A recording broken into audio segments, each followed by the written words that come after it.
your source for all things business, technology, strategy, and change. If you're growing your business, leading change within your organization, or undertaking any sort of operational or technology change initiative, this podcast is for you.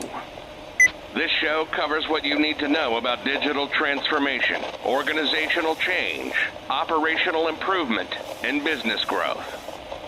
5, 4, 3, 2, 1. And now, here's your host, Eric Kimberling.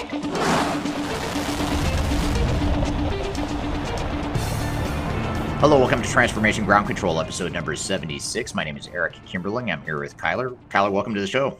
Thanks for having me. This is the podcast that comes out every Wednesday. It has everything to do with digital transformation. Here is where we cover all things related to digital strategy, including the people, process, technology, and strategy side of change. Like I said, new episodes every Wednesday. You can find us on YouTube, LinkedIn, Facebook, Twitter, as well as all of the audio podcast platforms. Thank you all for joining here today. Hope you're all having a good summer. For those of you enjoying the summer months in the Northern Hemisphere. We have a great show for you today. We've got a couple pretty meaty segments here to cover with you today. First, we're going to get into our usual hot topics to start off the show. That'll be the first segment. We're going to talk about change management software, which is always fascinating. Change management is obviously a topic we cover quite often on the show, but we're going to talk about change management software in particular as it relates to that. We're also going to talk about the digitization of lab work. Sorry, I lost my train of thought there. Digitization of lab work, probably because I have so much trouble saying the word digitization that the dark side of digital transformation fraud. Although I'd be curious to hear if there's a side of digital transformation fraud that is not the dark side, but we can get to that when we get to that topic here in a second.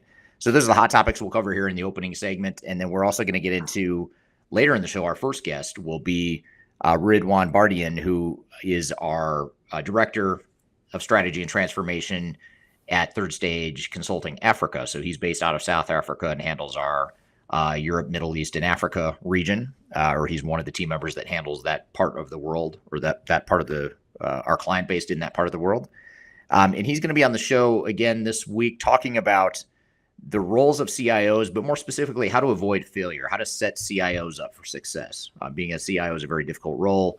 There's a lot of challenges, a lot of pitfalls. There's oftentimes a bullseye on a CIO to perform, and there's just a lot of undue pressure, or sometimes unrealistic pressure on CIOs. So what we want to do today is to talk about what is the role, or what should the role be, and how can you avoid failure, and more importantly, how can you be successful in the role of a CIO, IT manager, IT director, chief digital officer, any of those IT leadership roles. So if you're in an IT leadership position, or if you aspire to be in an IT leadership position, you'll definitely want to stick around for that segment, which will be later in the show with Ridwaan. And then finally, last but not least, Kyler and I are going to have in the third segment, an opportunity to engage in some dialogue and take some questions from social media and from the audience as it relates to emerging tech and digital transformation. So we're going to talk about sort of what are some of these emerging technologies. How do you know if these emerging technologies are right for your business? And we also are going to get into how to manage the change, how to navigate that change or that leap from whatever legacy systems or technologies you might be using today to the potential for more advanced, more emerging, more bleeding edge sorts of technologies. And the whole idea there is really to engage the audience there. So that'll be with Kyler and I later in the show. But before we get to those other segments, let's get to some of these hot topics you have for us, Kyler. Absolutely. Well, let's start with the change management softwares. So we've seen this emergence of a lot of different niche softwares that we kind of talk about later in our episode here. But we haven't really discussed a lot of change management software. So basically, these are softwares that you would integrate or implement in your business that would manage the success of your change management initiatives.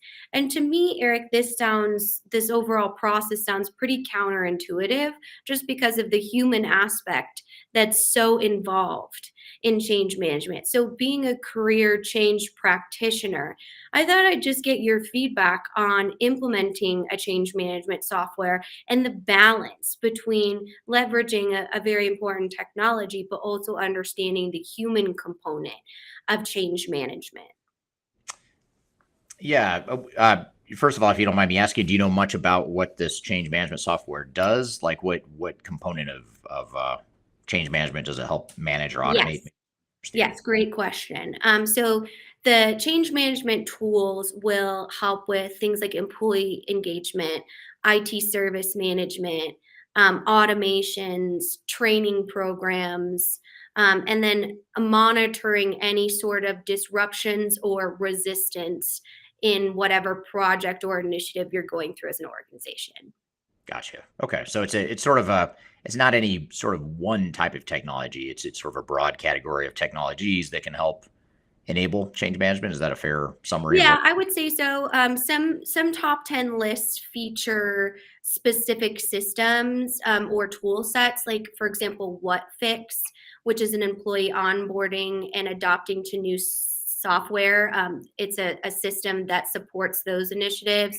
And then also, I think it's pronounced Rike. It's WRIKE, and that's a collaboration tool with teams with a bunch of integrating applications that are really highly used and popular. So those are just to give you two specific examples of kind of what they go into. So it's kind of a watering hole type of software meeting an LMS, a learning management system. Yeah. Yeah, that's a great question and a great topic for us to cover in the show because I don't think we've ever really touched on that. We talk about technology, we talk about change management, but we rarely, if ever, talk about the two combined. And I'd say just to add to your list too. By the way, we have a learning adoption software that we use with our clients that is called Opus, and it's a third stage branded solution that allows organizations, regardless of what technology they might be deploying, it's a way to create user training materials and that sort of thing. That's just one example. There's also like Trainual is a common user adoption type of software. So I think what you're getting at though is there's a lot of different types of technologies that can help enable adoption and change management and that sort of thing. And I think the key is really to recognize, first of all, what the change strategy is and how, what the major changes are and how it is you're going to manage and navigate those changes, and then ultimately finding the tools that are going to help you do that. I think it's really important because oftentimes when we think of technology, we are so focused on the sort of the operational core technology that we're implementing that we forget that there's actually technology that can help us do the transformation better. In this case, as it relates to change management in particular. So I think that's a really good topic and something worth thinking about too is, how can you invest more heavily to be more effective in change management and not over focus or overemphasize the core operational technology that's sort of that end state you're trying to deploy. So I think it's good stuff. I think it's an area that is underrated and probably doesn't get enough attention. Yeah, and that's a great plug. Our Opus partners will actually be on our Digital Stratosphere podcast in the next coming weeks. So be sure to subscribe to that. That's our sister shorter form podcast that Eric and I host that comes out 3 times a week. So anywhere you're getting this podcast, you can subscribe to that as well and hear from the Opus team because it's a really interesting and important piece of digital transformation. Is obviously unless you're having those high adoption rates, then you're not able to maximize your investment. So definitely an important piece of the overall puzzle of a digital transformation. Yeah, and also another example is doing an organizational assessment. We have an online tool, a technology, an automated way of gathering information from an organization to quantify and sort of scientifically break down their culture, what the strengths and weaknesses are, and it really gives us some good data points to analyze and understand how any particular client or organization is going to struggle with change and where they're not going to struggle with change as much. So it allows us to be a lot more prescriptive and focused in terms of where we invest our change management efforts. And so that's just another example of another tool that can be used to further enable and make the change management process more efficient as well. Absolutely, definitely an important piece, and sounds to me like maybe a future Eric Kimberling video. I feel it in my spidey senses. So Yes, you'd be surprised at how many of my YouTube videos are inspired by conversations you and I have on the show, or that you and I have with other guests on the show as well. So that's where absolutely, I steal all of my ideas from my YouTube channel that's from this podcast. absolutely that's efficient. That's efficient right there. All the best ideas are stolen. You heard it here. Exactly. You heard it here first. Yeah. So, speaking of different environments when it comes to technology adoption, the digitization, I'm never going to be able to say it right. Yeah, don't make me say it again. Okay, You I won't. I said it that time because you said it once. So now we're even. Of laboratories. So this is a really interesting concept, especially with the COVID-19 pandemic. There's obviously been a ton of research around, the spread of disease, the treatments, vaccines, those types of really emerging new research specifically around COVID-19, but also just moving forward in a public health pandemic. How do you treat it? How do you, make sure that you can get in front of any risks? So, laboratories have been one of the environments that have gone through an extreme digital transformation. And using technologies, one of the barriers that we've seen in our research from these types of environment is just the lack of technology enablement. So for scientists, it can be really hard to find a software that meets their needs of experimentation, right? Because they're going through such a process regimen. But without that layer of technology or a system helping them catch variable type of data, they miss out on a lot of key findings just from, a human error aspect type of thing. So I wanted to ask you, in knowing if you're going in a very technical environment, such as a lab where it has very standardized processes and a unique environment, how do you go through selecting a software, or how do you help those types of environments and businesses go through a transformation of bringing technology that will really meet their unique needs?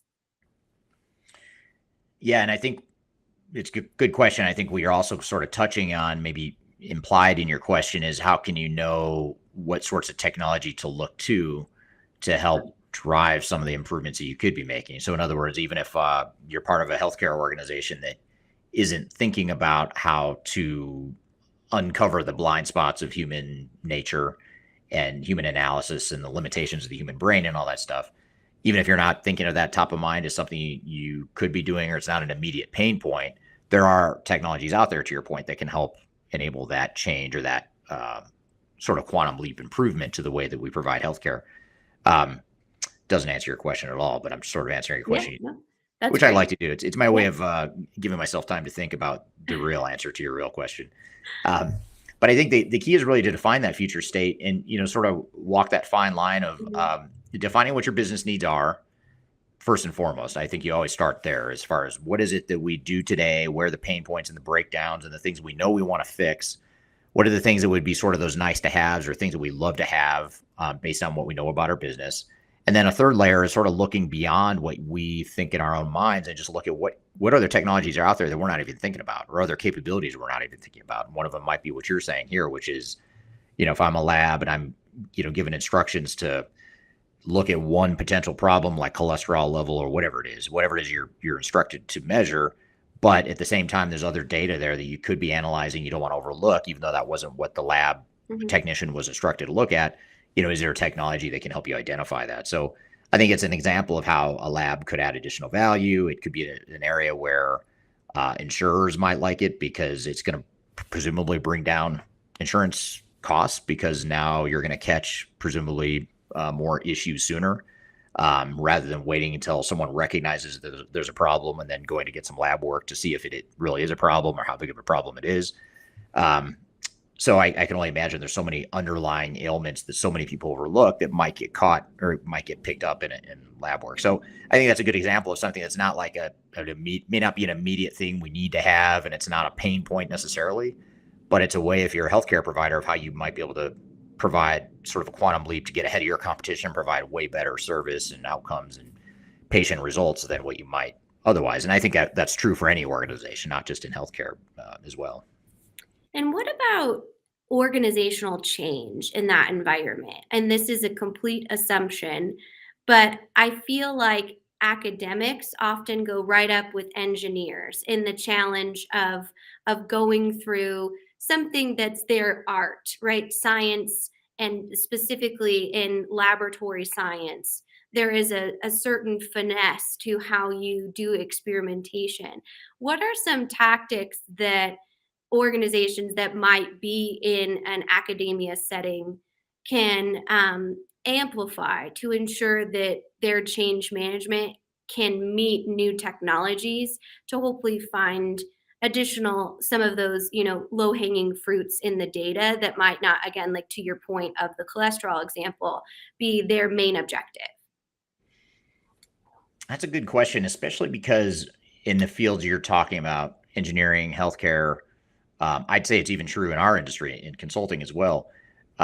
You get a lot of these industries where there's a value and a premium placed on specialization. Mhm. So in healthcare, most practitioners are not general. Most of them are focused on something. They're focused on heart or pediatrics or Mhm. orthopedic, whatever it is. I mean, there's so many different disciplines in healthcare, and people tend to specialize and they tend to sort of stick to what they know. They're not necessarily looking outside their field of expertise. And then you get general practitioners that are sometimes too high level and don't have enough depth. And so putting it all together can be very difficult. So from a change management perspective, I think what you bring up a really good point, because what we found with a lot of our clients, when you have really highly educated uh, people within an organization, sometimes they're the hardest ones to change because they're so smart. They know their field so well that it's hard to get them to think outside of their realm of expertise, and they're really good at what they do. So when you start disrupting that and sort of challenging that unintentionally, that's where you get a lot of challenges and where change management becomes an issue. Um, Sort of like in our industry too, so many consultants come in with trying to fit a square peg into a round hole Mhm. because it's what they know. It's I know SAP. I'm an expert in S4 HANA, so I'm going to recommend S4 HANA to everyone I know or anyone I ever come across because to me it's what I know. To me, S4 HANA might be the best system out there in the world. Same goes for people that specialize in Microsoft or CRM system, HCM systems, or whatever. So it's hard to find that balance of specialization, but also having a big picture view um, of the world. And I think, I guess I don't have a good answer of how to manage that change other than to say the technology itself isn't going to do it. You're going to have to Mhm. reorganize and restructure how you do business, and you're probably going to have to change your culture too. So if we kind of run with that healthcare example, it might be that if we're a healthcare organization, we might stop operating in silos and maybe have cross-functional teams that are working together to solve a problem versus just handing things off from specialist to specialist to specialist. Um, that's just a real simple example of how you might start to change an organizational dynamic and how you might start to change the structure. But having said that, that's very painful. That process Mhm. I just described is going to take a lot longer than it would be to implement a technology that would allow you to do the things you want to do. So, not an easy answer, but you have to start with that end state in mind, with sort of the organizational design. What do we want? What's the outcome we want to get out of our operations? How do we design the organization? What are the roles and responsibilities of the organization going to look like in the future? And then ultimately, what are the processes and systems that will help enable that? And that's where the digital strategy comes in. Absolutely. I think that that's very interesting. And if you are an academic listening to this episode, please feel free to prove us wrong. And you are amazing at change, and comment, because we'd love to know more about anyone that works in that type of field, as well. So another kind of emerging industry that we've seen, is farm tech, and I know third stage in particular does a lot of consulting with our agro clients. So I thought this would be kind of a fun one. So this is actually some new emerging tech in pork production. So if you are producing pork or actually farming pigs, these are some technologies that have been utilized. So there's one, it's called a cough monitor. And basically, it uses a microphone technology piece, which is placed in the pig's pens and identifies and tracks coughing so that they're able to identify any source of respiratory illness before it contaminates the overall meat. Another interesting evolution, they call it swine tech, which is very funny to me. It actually prevents crushing by monitoring any sort of squeals in pens, and sends a signal out to get the actual pig to stand up so they're not injured in the pen. Others include artificial insemination, as far as when that is, and geofencing feed traceability. So basically, how the hardware that monitors and actually goes out and automates where the actual feed goes in the farm area, that you can change and monitor with a mobile device or on a desktop. So definitely some evolutions there in farming. And I thought, since we do a lot of work in the agro area, if you wanted to add anything that you've seen. I don't know that we have any pork production per se, but we do have a lot of other farm tech that we work with. So anything else you've seen in this very interesting evolution of farming? Yeah, I have actually, and there's some good examples we have from our client base. And as you mentioned, there's that seems to be an area within our client base. I think I can make a pretty strong argument that it's the number one growth industry vertical of our client base. We just have so many clients in the agriculture, food and beverage space right now. It's insane. So I don't know if that's a broader trend in the overall industry or if it's just us, but either way, we're seeing a lot more of that. One other thing too, before I answer the questions, I can't, as you were describing all this, I couldn't help but think of that book Animal Farm by George Orwell. Mm-hmm. And like with all the pigs and the technology, and suddenly it's like, with that technology, could they eventually overthrow the humans? Is that how that's going to work? But that was just the part of me that's a big George Orwell fan that sort of jumped into that. But I will say that that's super fascinating. It's kind of back to the previous part about healthcare and really thinking outside of the box of what it is you're doing today. That's an example of how, had these farming organizations not known that technology existed or developed it themselves, I don't know if it's off the shelf or if it's some stuff they developed themselves, but either way, if you hadn't had that sort of technology forward thinking view of how things could be, you might not have thought of those innovative solutions. I'd say, one of the big things we're seeing right now with a couple of our clients in agriculture is maybe not so much innovation from an innovative business process like you're defining, in terms of proactively determining when a pig is sick or has a cough or whatever, but more focused on how do we consolidate operations. That's a lot of what we're seeing. So this is me kind of speaking from maybe a bit of bias, just because it's where so many of our clients are right now. But so many of them are trying to consolidate operations and go out and acquire other farming organizations. And so such a big part of what we're seeing is just trying to create a platform that other farming organizations can bolt onto or latch onto when they get acquired by whatever the parent organization is. So that seems to be a pretty big trend we're seeing. And then, of course, another, I'd say, innovative technology that in today's day and age may not seem that innovative, especially given where the supply chain management and lot traceability and using blockchain to track everything from the initial raw material of a food product all the way through distribution and ultimately the end customer. That blockchain technology is something that's becoming more and more relevant in the food and beverage space. And in blockchain, I think a lot of people associate blockchain with cryptocurrency, which it is very much related, but blockchain actually has a lot of other very practical uses beyond cryptocurrency. There's also like I mentioned, supply chain management relies on, or can rely on blockchain to help provide that traceability, so that if there were, say, some sort of problem with a pork product at the end consumer level, let's just say someone is poisoned or there's some kind of defect with the final product, blockchain technologies would allow you to go back to trace where did the problem come from, which pig or which group of pigs did it come from, or which farm did it come from. All that stuff, that's another way where you can Granted, that is more of a reactive use of some of this innovative technology with blockchain, but there's also other proactive uses as well, more similar to what you're saying with the pigs and the pens and tracking their coughing and all that stuff. Well, yeah, I think that's so interesting. I feel like maybe because farming is just such a, I mean, you could argue that farming, right, the trading of food and goods agriculturally is the birth of all business, right? So it's interesting to see how that has evolved from even, the industrial revolution here in the United States and the emergence of big farming as a legitimate industry, and then now you see it go into connectivity and the Internet of Things and utilize automation and AI and those types of things. It truly has kind of survived all of those different changes in a way that they have evolved. So yeah, absolutely.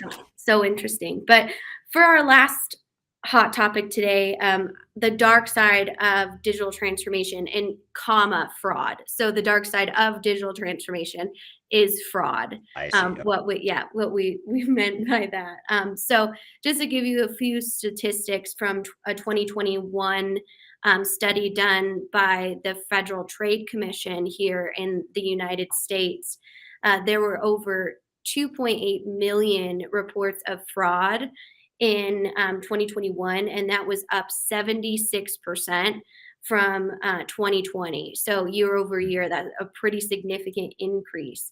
And what they saw in that study was because of the forced transformations that COVID-19 brought on many organizations, going through a new digital transformation, whether it be moving to an e-commerce solution, offering, additional services online in a virtual environment, those types of things, it really opened the door, because many of these transformations, as you well know, were not done most effectively because it was survival mode, right? It wasn't a strategic move. It was a way for the business to survive in this forced environment. So what they have found, that really that new technology equals new data, which is new assets for hackers and makes it more valuable. But the way to do that is really kind of flip the script on the data and use it as a way to better authenticate your customers, your employees, those types of things with those new technology services. So I wanted to just get your take on, everyone hates the two-factor authentication, myself included. But obviously, if you're losing into the billions, which businesses did lose in 2021 due to hacking and cybersecurity issues, what would be your recommendation for ensuring that you are using hacker defense strategies in your digital transformation? I'd say the number one thing that comes to mind is making sure that you look at both internal and external threats. So I think a lot of times when we think about cybersecurity and hackers, you're worried about outside parties hacking into your systems, and you do need to worry about that. You need to make sure that you've got the two-factor authentication, and that your systems are secure, that you have sort of certified cybersecurity protocols that are being used within your systems. Also looking, on the external side of things, which is sort of external, or which is sort of internal too, I suppose. But a lot of times companies lock down their core systems, but they don't lock down the systems that are tied to those core systems. So you can have all the security protocols in place you want for your core, say, ERP or financial system. But if you have another third-party system that's accessing that data and there's a loophole in that system, you're basically exposing your core operations to that. And that's a big part of what happened with SolarWinds. If you remember the SolarWinds breach from, I think it was in either 2020 or 2021. We had that big breach, and that was a pretty big deal. And the way they perpetuated and created that problem was through a loophole through a third-party system. So that's sort of that internal or that external outside hacker attempts side of cybersecurity. But you also have to worry about your internal people too, even if it's either criminal type of activity and or more commonly just accidental misuse of or misappropriation of data and information. So making sure that your employees and that your security profiles are set up the way they should be.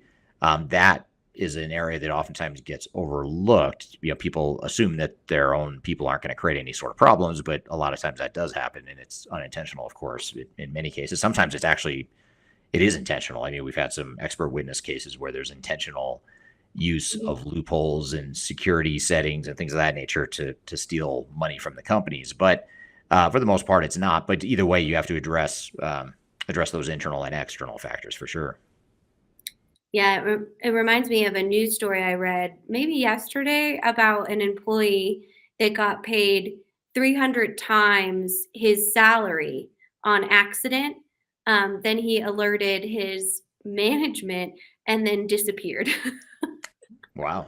With the 300 times Yeah, salary? Wow. yeah. So We have to give us an update on that as we track down the mysterious employee here. I know, I will. We'll do that in our hot topics next week, a quick update to that story, but it just, triggered that. And then of course the office space mentality, which we have some videos on how Office Space taught us about cybersecurity on our YouTube channel that were really fun to do. So go ahead and check out those over there if you want to hear more about those pop culture references. But in all seriousness, it truly does need to be a main part of digital transformation strategies at this point, is understanding any sort of openings to cybersecurity threats within your overall project is so important. And I know we've had Chad Baker, who's a cybersecurity expert that we work with a lot on the show before, so you can head back over and listen to his episodes as well, and does a really good job of going through. He actually covers the 10 most annoying things of cybersecurity, and two-factor authentication is on there. So if you want to know how to work through that in your business from a change management lens, definitely check that out. But it's a good segue into your chat with Ridwaan, and almost a series at this point of, what is a CIO and what does that look like? Yeah. We had him on a few weeks ago, and we talked about more focused on the evolving role of the CIO. So be sure to go back. I think it's 4 or 5 episodes, perhaps. Maybe it's around episode number 70, 71, somewhere in there, was when Ridwaan was last on the show. And we talked about the role of CIOs and how it's changing. And we are going to touch on that again here today, but really we want to flip it a little bit and talk about, well, in the context of this evolving role of CIOs, how is it that they can avoid failure? How can we avoid some of the challenges and common pitfalls that CIOs, IT directors, IT managers, and other IT leaders face? And how can we ensure that they navigate those well to where they're ultimately successful rather than just trying to avoid failure? So that's what we're going to talk to Ridwaan about. But first, we'll take a quick break, and we'll be back with more Transformation Ground Control.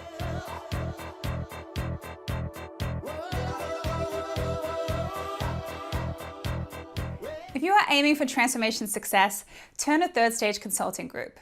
Third Stage's independent and technology-agnostic consulting team helps clients define their digital strategies, define their roadmaps, and manage their transformations. With offices in the US, Europe, and Australia, our team helps the world's most forward-thinking organizations through their transformation pitfalls and risks. If you are embarking on a digital transformation or business change initiative, contact Third Stage Consulting to see how we can help you reach the third stage of transformation success. Learn more about us and download independent reports, videos, and other best practices at thirdstage-consulting.com.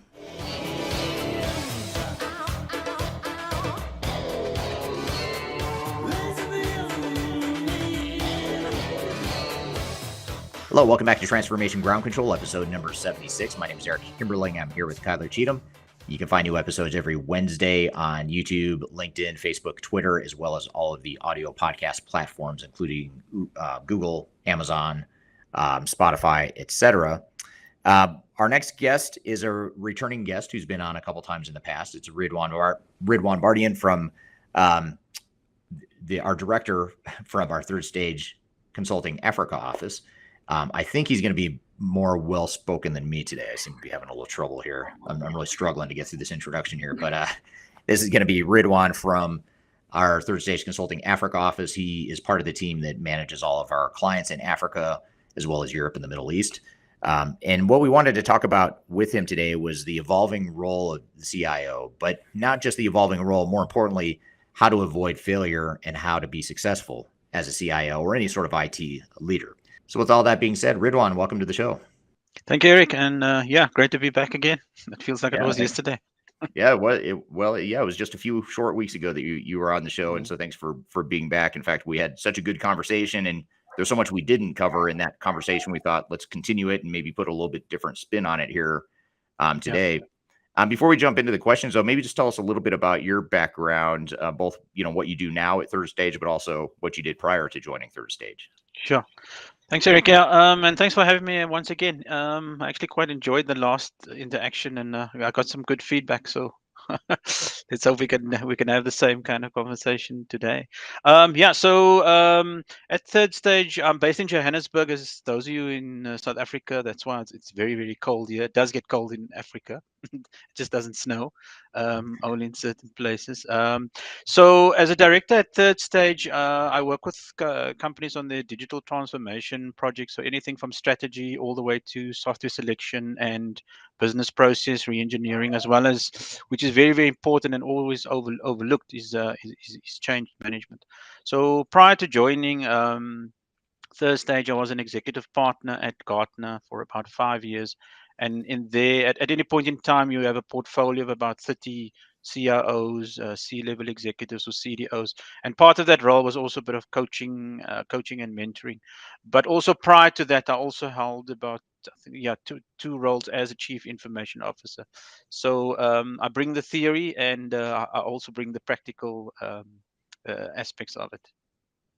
Yeah, you've been sort of a CIO whisperer over the years in terms of coaching and guiding and helping CIOs through pretty complex transformations, which is really what we want to dive into here today.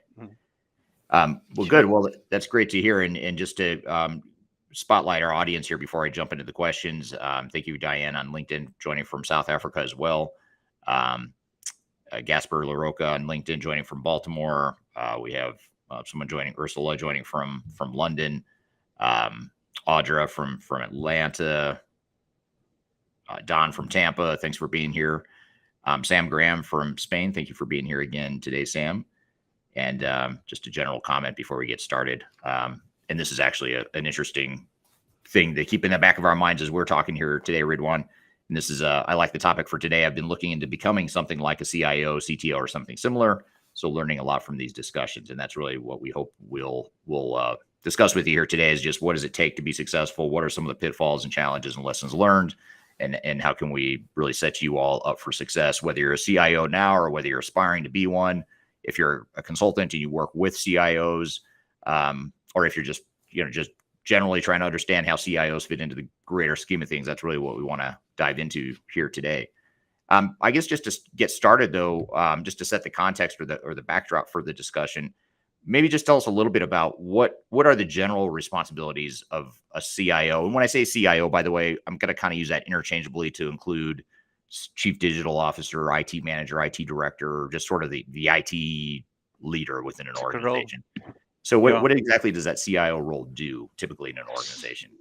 So if you look at it traditionally, right, I think it started in the 80s when they first came up with the role, and it came out of what the financial services part of the organization.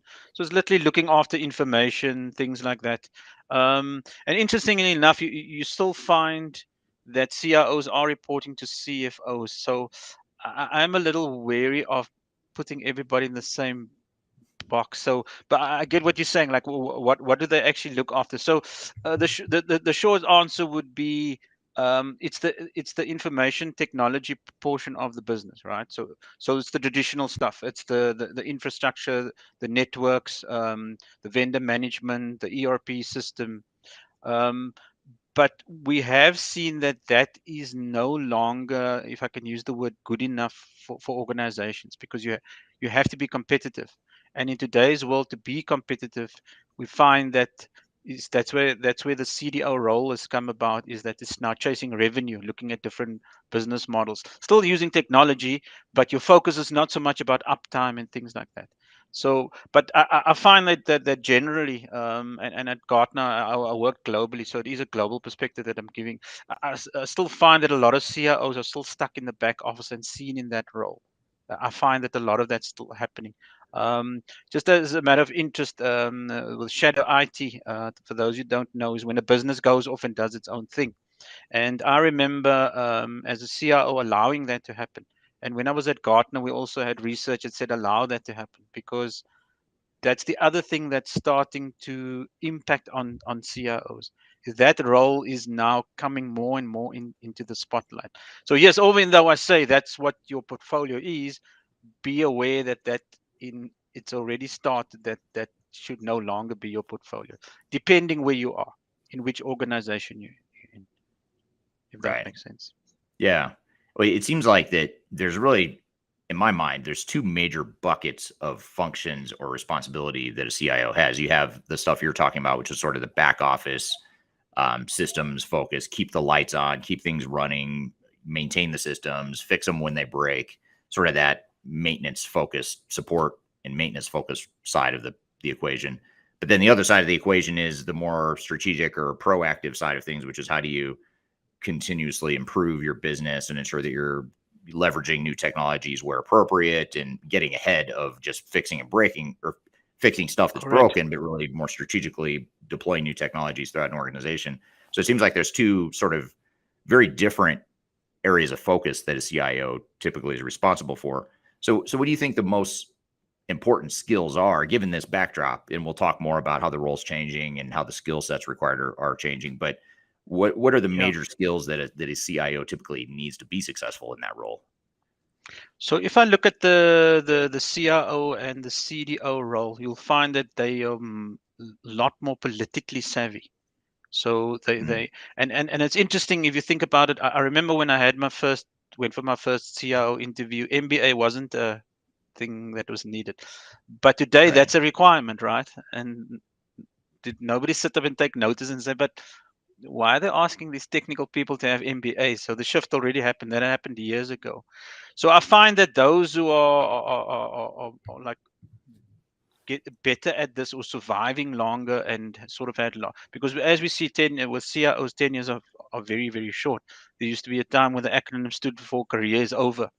But so what we find is that those who are politically more astute, who are a lot more about the business. So, for example, I see one of the questions, what's the difference between, it's a generic title, what's the difference between a healthcare CIO and a higher education CIO?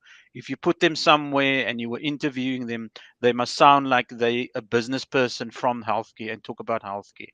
If they in higher education or logistics, they must talk about the business and what they are doing in the business. If your CIO is still tinkering in the background and looking at setting up data centers and focusing on the technology bits and things, they're not going to be around for long. Public sector, I know it's an unfair statement, but yeah, public sector, yes, you can still get away with that. They typically still tend to CFOs, but we see that more and more that boards have taken an interest in this role. So you'll find now that these guys are. It's interesting. And I saw it in America first. That they are now they go to board meetings. They accompany the CEO and they talk about what they are doing because they're very, very interested in that. And in America, what I saw is that there was this. They started to sit on boards. It started with the startups, the Mark Zuckerbergs and people like that sitting on boards. That's an interesting thing, and not on startups, on large multinational companies. So we see that that's something that's happening with CIOs now. So in a nutshell, CIOs are more like business people. That's what they are. They're becoming more and more about business. If you're aspiring to become a CIO, which I'm seeing, get your MBA, start learning more about the business. Because if you're going to go down the technical route, then you'll end up being like a data scientist or a specialist. Nothing wrong with that. Some people love that. But if your aspiration is to become a CIO, CDO, you need to be more focused on the business side of things. Yeah, and I'd say that CIOs, more than most roles in organizations, really require a very broad skill set because you need, first of all, you need to understand technology, and that alone, if even if all your focus is just understanding new and emerging technologies, that's just changing so fast, and keeping up with all the changes, that alone is very difficult. But then you add in the other skill sets that are so important, but yet oftentimes underrated with CIOs, things like, the operational business process understanding, the people and the change management, and the leadership component of transformation. Those are all very different skill sets, and it's hard to get all those skills, quite frankly. So I think that's one of the big challenges. Would you agree? Is just sort of Correct. having depth, but also having that breadth and broad skill set that's required to be an effective leader in that role. Correct. So, and also so yeah. So traditionally, you would come through as either in programming or something, and then you ended up being a CIO. That's no longer the case now, unless you're a CTO. That's a whole different. It's different from from a CIO. It's more technology focused. But definitely a broader skill set, and interestingly, things like the political savviness, which means that you have empathy, you have the ability to read a room, and also things like being a good communicator. So, and I've seen an instance where there was a lawyer who became a CIO. So you don't have to come from the traditional IT background anymore. And because really, if you sit and you think about it, and I remember doing this one day when I was a CIO, I said I came to the realization that I can be outsourced from me to this entire department can be outsourced. Everything we're doing as we are doing it right now can be outsourced, can be done better, cheaper, faster. So I said, how do we stay in the game? Let's go learn the business. Let's make sure that they won't get rid of us because we are so intertwined with what they were doing. And eventually we started to use their language. Yeah, there were still the guys who did the back office type stuff. You'd still have that program and that to do that, and that's fine.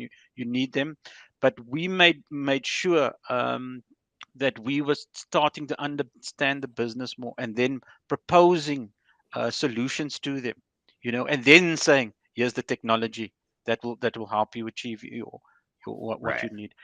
Because think about it, and it's happened. I mean, I've actually just seen it with one of the clients recently. They've actually gone out and engaged with a software vendor directly, and the CIO is in the background. It's very interesting. Yeah. Yeah, that is interesting. Mhm. Here's a question that has actually been asked twice now. Whoops. I try and show it if I can avoid my own user error here. Whoops. Let me come back to it. That's not the one I wanted to show you. Sorry. There it is. Okay. So this is Diane on LinkedIn was the first one to ask this, but someone else has since asked the same question or asked again for us to cover this. But how would you define the difference between a CIO, which is Chief Information Officer, and CDO, which is typically referred to as Chief Yeah, Digital Officer? How would you view that difference, or how would you it's describe that interesting. difference? It's interesting, Eric, because it keeps coming up. This one. It does. It does, yeah. So I'm gonna answer it in a way that it's not unfair to all CIOs. So if you're in an organization where you have a CIO and a CDO, then you tend to find that the CIO focuses on operations and back office, more like a chief operations officer of IT, which is also a little bit of an unfair statement because there is room for innovation and looking at how you increase your revenue and things like that. But it's all based around the existing business model and existing revenue streams and driving down cost in that business. So if that's what your business traditionally does, that's what the CIO will focus on to make Mm, sure that works. If you have a CIO in that same building with that, or you can't say in the hybrid working space that we're in, if there's a CDO as well, then you'll find the CDO is chasing revenue. They're looking at other at other they're looking at AI, robotics, they're looking at the customer experience, they're looking at new business models. So they focus more on the revenue aspects, and the boards pay particular attention to these guys. Now, typically when the CDO is brought in, I'm not saying it's always the case, we find it's because the CIO hasn't stepped up. We find that, but it's also unfair because sometimes the CDO is just better at it. They come with more of a revenue mindset, and so that's why they bring it in. So, like I said, I didn't want to be unfair to some CIOs because I've seen CIOs in some of these large organizations and smaller ones where there is no CDO, but they've stepped up. So they've maintained the title CIO, but they are chasing new revenue streams. They are looking at different. They're outsourcing more of the back office type stuff. So it's not so much about the title; it's about what you are doing. So you should be focused. If you're a CIO in a large multinational, then if you are not chasing new revenue, new ways of working, driving down cost, sitting at the boardroom and the exco and talking about the business, you're not going to be there for very long. That's Right. we've seen that. Yeah.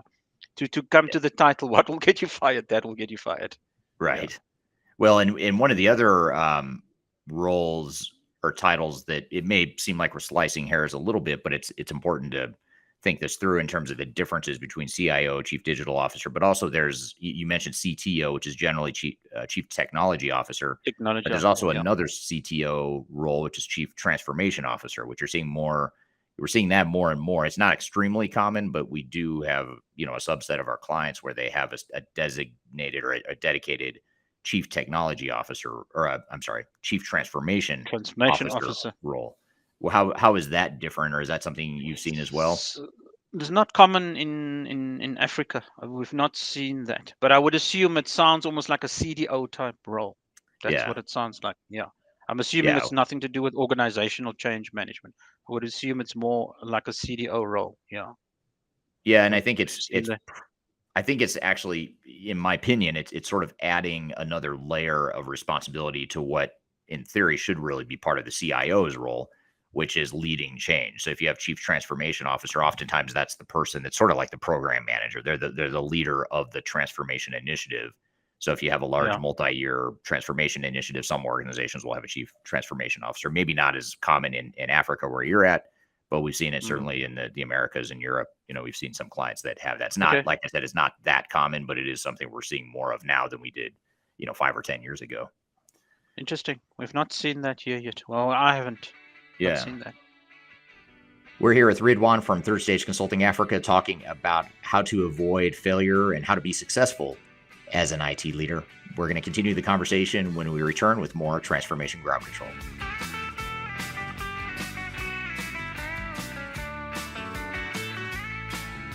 If you are involved in any sort of digital transformation or business change initiative, you will want to download the 2021 Digital Transformation Report.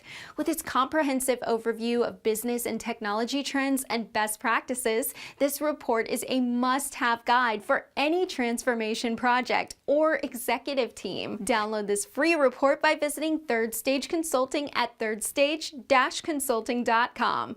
You can also visit our website to learn more about us or download independent reports, videos, and other best practices. Again, visit thirdstage-consulting.com today to learn how to take your transformation to the third stage of success.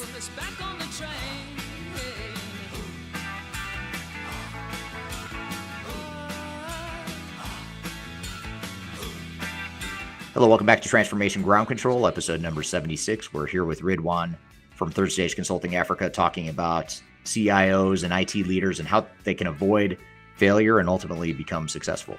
Good. I was going to actually bring up another question from the audience here, another point here, or it's actually just more of a comment. And this is from Ghassan on LinkedIn. He says, shadowing IT, if allowed, interferes with IT governance, encourages best of breed. And best of breed encourages multiple versions of the truth, which leads us back to looking at strategies to address disparate systems. So, this is a really interesting point. I think I kind of wanted to turn it into a question, which is if you allow that shadow IT that you mentioned before that you're talking about, or maybe put it even more broadly, you allow different pockets of the organization to sort of do their own thing, define their own path, chart their own strategy for their digital technologies, you're going to end up likely with a best of breed scenario, and you're stuck trying to patch that all together. How do you, what are some of the tactics or strategies you've seen organizations use to overcome that dynamic or mitigate that risk? So look, you could still you're still responsible if you're the CIO, and I'll give you an interesting take on why I did it when I talk about political savviness. So, I just want to say, when I was at Gartner, we used to run workshops. We have CIOs and we have to talk about these different topics. This was one of the most hotly contested, and guys would get angry. You'd get some say, no, no, no, let it go, and others are like, no. If you have your strong governance, you can still allow that to happen, because at some point it has to come back into you. So you still maintain, you still look at what they're trying to do. If they are going off and trying to implement an ERP system, you're gonna like, no. So you need, there's a fine balance, right? So I'll give you an example. So that's where you bring the governance in. What is it that they are doing? If they are exploring front end stuff, a new website, you allow that. You pick your battles. You can't be a Dr. No and try and do everything. The business will bypass because you'll find that, especially today, here's the challenging bit, right? The resources they can find to do stuff with them, you can't get anymore or retain. You can't get that. You'll get that person in, and one to they're out the door. They can go and buy that and outsource it, and so they'll do it. So you just work with, you partner with them. So I came across this in my career, and this is where political savviness came in. It was the chief operations officer, and I had a good relationship with him, and he used to support each other at Exco and things like that. And then he went off and he wanted to do his own data analytics thing. I didn't have the team for it, and then I had a my team was fighting me. Why are you allowing this to happen? And I did it for political reasons. So I stayed close to it, but I let him do his thing. And by me letting, and we worked together, eventually it came back to me. Imagine if I said to him, no, you will not do that. And then, so you've got to be, that's what I'm talking about, that political savviness, astuteness. It's not binary anymore. You're not in that technology world where it's binary. So when I say you have to have this political astuteness to be able to navigate in that, those are CIOs that's going to survive, because he was politically so strong. He could have gotten rid of me. Whether we want to talk about these things or not, it happens, especially at exco level. There's always somebody trying to take you out. I always used Right. to say when I coached, are you sure you want to be a C-level executive? Because I remember going to the boardroom thinking, okay, Eric's got a gun, this one's got a tank, I better Right. bring an army. Yeah, no, it gets brutal as you go up the top. So you've got to be politically savvy. Yeah. You can't Yeah. you can't just, oh, that's IT governance, and I'm going to stop you there. You're not going to be around for long. Yeah. And speaking of politically savvy, this is a great question from Kyler, our podcast co-host here, who's listening in the background. Her question is, how important is this business focus in IT in general? Even if the CIO is business savvy, but the greater department is not, does that cause misalignment? So in other words, if I'm a CIO, I'm focused on this political savviness, on the business, on the people side of change, all this other non-technology stuff, but I'm leading a team, a department that's very technologically focused, and they're not necessarily focused on those broader areas that we're talking about. How Correct. do you maintain that alignment? Does it create misalignment first and foremost? If so, how do we address that misalignment? It definitely could create greater imbalance. And I'll talk from personal experience. So I joined an organization where the guys have been there for 20 odd years. Some of them were older than me, and they had this mindset of, this is the way IT operates. So I had a simple thing that I would do when I joined an organization as a CEO. I would call everybody in the room at some point, because I used to do this team building things, and I would say, who is the customer? And you'd be surprised what people say. It will be, oh, it's finance, it's sales, it's logistics. Or then at some point, somebody, it's typically the younger people, would say, it's the people, it's the customers of the company. So then I would have to do that mind shift. Do they shift and make that mind shift? No. So what I work on is percentages. If I can get about 60 to 80% of that floor focused on the business, the rest of them will either just have to shut up and go along with it, or, but it's not possible to change all of them. Their mindset is so ingrained, but you just got to keep on at it. Now, what helps you make that change is so typically, if you think about it, if you go into an organization where IT is not performing, they're not delivering, they're not helping, they're not focused on the true customer, then they seem to be back office, right? So if you come in and you making this change, and there's people in your team now, you know, it's not like they're cheering when they see us coming along, but they're more receptive to us, and they see the change, and people want to come and work in IT. That's what helps you, because it's not about what I'm saying. Because if even if they still calling them the customer, the internal, who's now happy and saying this is great, we like this, that kind of keeps you at bay. You're not going to change everybody's mindset, but that's how you help make the change. It's not just you in the department, because ultimately, if you're offering a great service and the revenue is growing, and you know board members are singing your praises and your team's praise and things, that helps make the change. But are Yeah. you going to get 100% on board? No, it's not possible. I find. Right. Yeah, just get Well, it's enough. almost like even if you have these resources that are very heavily focused on technology, and let's just say, you know, you mentioned that 60 to 80% of them are going to come along and sort of transition to this more broader business focused mindset. But let's just say they don't, and you've got that subset of people that are extremely technical. They just like to build stuff. They like to be techies, for lack of a better word. They don't necessarily want to deal with the people or the process or the strategy side of things.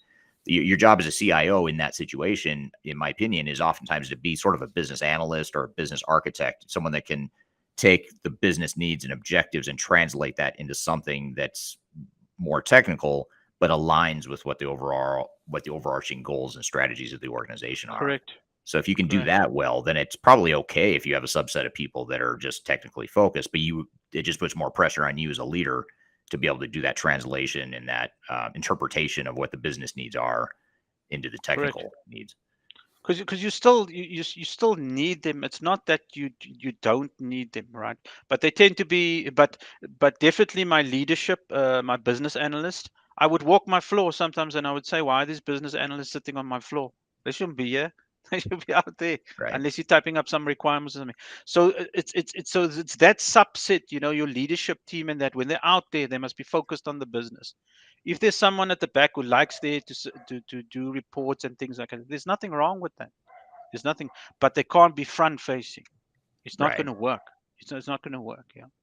Right. I don't know. Did you ever see the movie Office Space back in the 90s? Was that movie popular in Africa? What was it about? Can you remind me? It's the one where it's a comedy, and it's the one where they work for a tech company in the late 90s, and long story short, they're trying to retire early, so they come up with a scheme to to skim transactions in the financial system to take money and basically get rich that way, and they wanted to use that to retire, and then they get caught.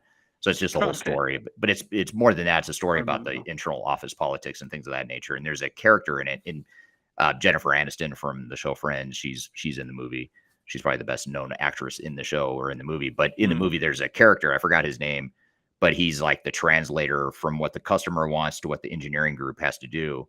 And these efficiency consultants come in and start questioning everyone's jobs. Like, why are you doing what you do? And, you know, how many people could we cut to save money in this organization? And they start asking this guy questions about, well, what is it you really do? Are you just translating the customer needs into the engineering needs? And why doesn't the customer just go directly to the engineer? And he sort of has a meltdown in the movie, and it's meant to be funny, but it's kind of true.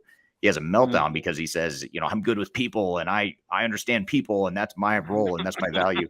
But it's a really funny scene in the movie, but it Funny. kind of reminds me what we're talking about here reminds me of that, because that is sort of what the CIO has to do. Is you have to take all these crazy ideas that the business has, and you then have to translate it into something that the IT group can do. And if you don't have that effective CIO role there, you sort of, you cut out the middleman, but you need that Yeah. middleman and middlewoman there to be able to translate those needs Correct. into the organization.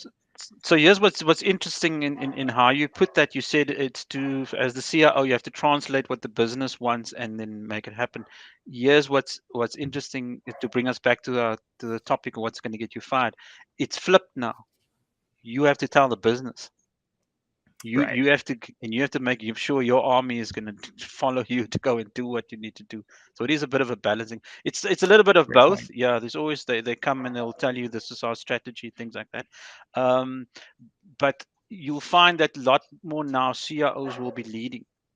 So Yeah. if we look at like one of our banks who won the most innovative award a few years back, was where the CEO realized the importance of IT. So he brought them to the foreground. I always used to say that if you go to these strategy sessions and you on day 2, the last person to present as the CIO, you're in trouble. Right. Because it's like, this is our strategy. You just need to enable it. It's flipped now because you need to tell them, but we can use AI now. We should be using chatbots now on the front. We should be, yeah. So that's the change that I'm seeing. Yeah, or That's a great started already.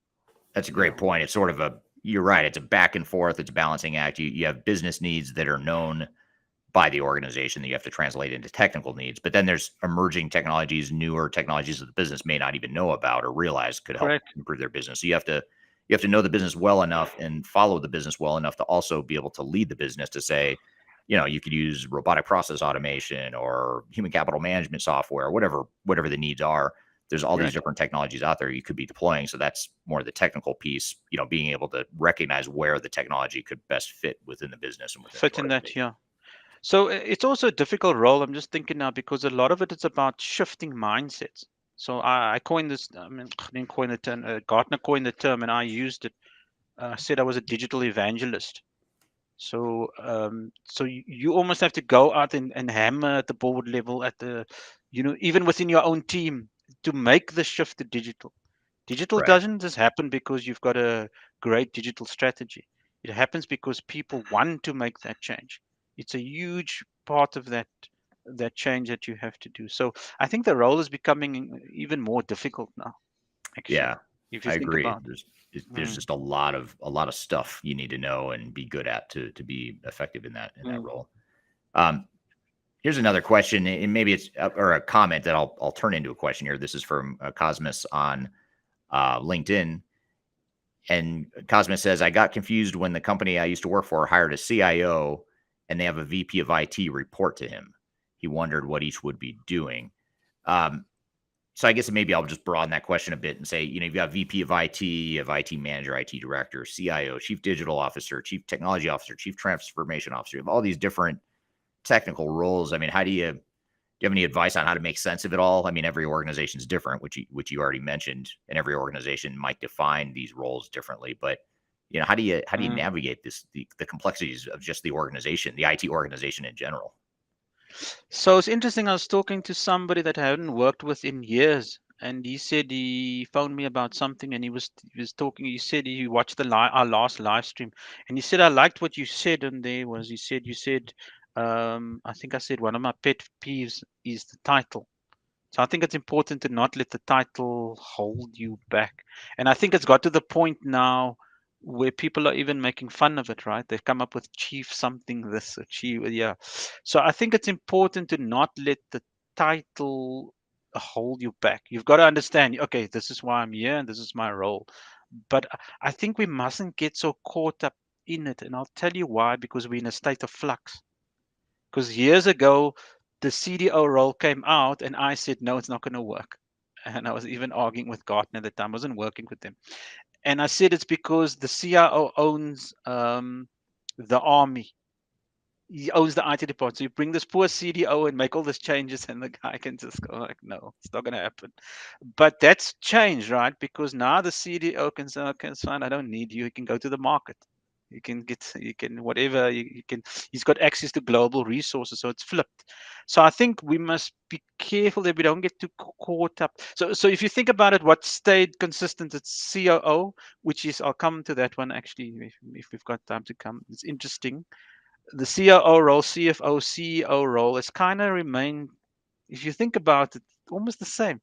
You could say that's more or less Mm. where they are. I know I'm doing them a disservice, and hopefully there's nobody who's going to say, "What the hell?" Right. Someone Of, may of course, disagree we've with you. changed, and I do, and I do. I'm actually also a trained cost and management accountant, so I don't mean anything disrespectful by that. But you kind of know what they are, right? But the CIO role is an evolving role, is a changing role. I mean, when last did we hear that the CEO is an evolving role? Or a CFO is involved. But now, so obviously we're coming up with this, like, what are we now? CTO, CIO, CDO. But I think the point I'm trying to make is, whatever your title is, if it's a senior executive role and it's in a large organization, typically, you need to focus on the business and use IT to drive revenue, drive down cost, grow the business, and be a senior executive. That's what you need to get, to understand. What I have seen was interesting. I've seen this in Africa where a CIO reports to a CTO. Right. And the reason that happened was because they couldn't get rid of the CIO, but they needed to bring somebody into this. Okay, we'll call you CTO and then make the CIO report to you. So I think we must be careful not to get too caught up in it. I think we're kind of lucky in IT that we're fluid. We've changed over the years. So the CIO title will, I think I said it on the long, will be called something else. It's will be moved on. It's going to change anyway. Yeah, it's a misleading title in my opinion to call it Chief Information Officer. I don't think it Doesn't make sense anymore. Yeah, in the 80s it did, because that's what you're Yeah. focused on, is information and how do we digitize, just basic computerization of our data and our systems. But now it's evolved quite a bit. And also, it's an interesting point though, because I now that we're talking about it, I guess I haven't thought that much about this until this conversation, but it does seem like organizationally, a lot of organizations make the mistake of wiring the organizational structure around the weaknesses of the leader they have in place now. So in other words, a lot of times we work with clients where they have an IT director, or maybe they call them CIO, that have been in that role for say 20 years. And they are tasked with leading some sort of transformation. We need to overhaul our systems or put in new technologies or just get caught up to the 21st century. And that person doesn't have the skill set or the competency. So they end up creating another role like a chief, transformation officer or a chief digital officer, whatever it is.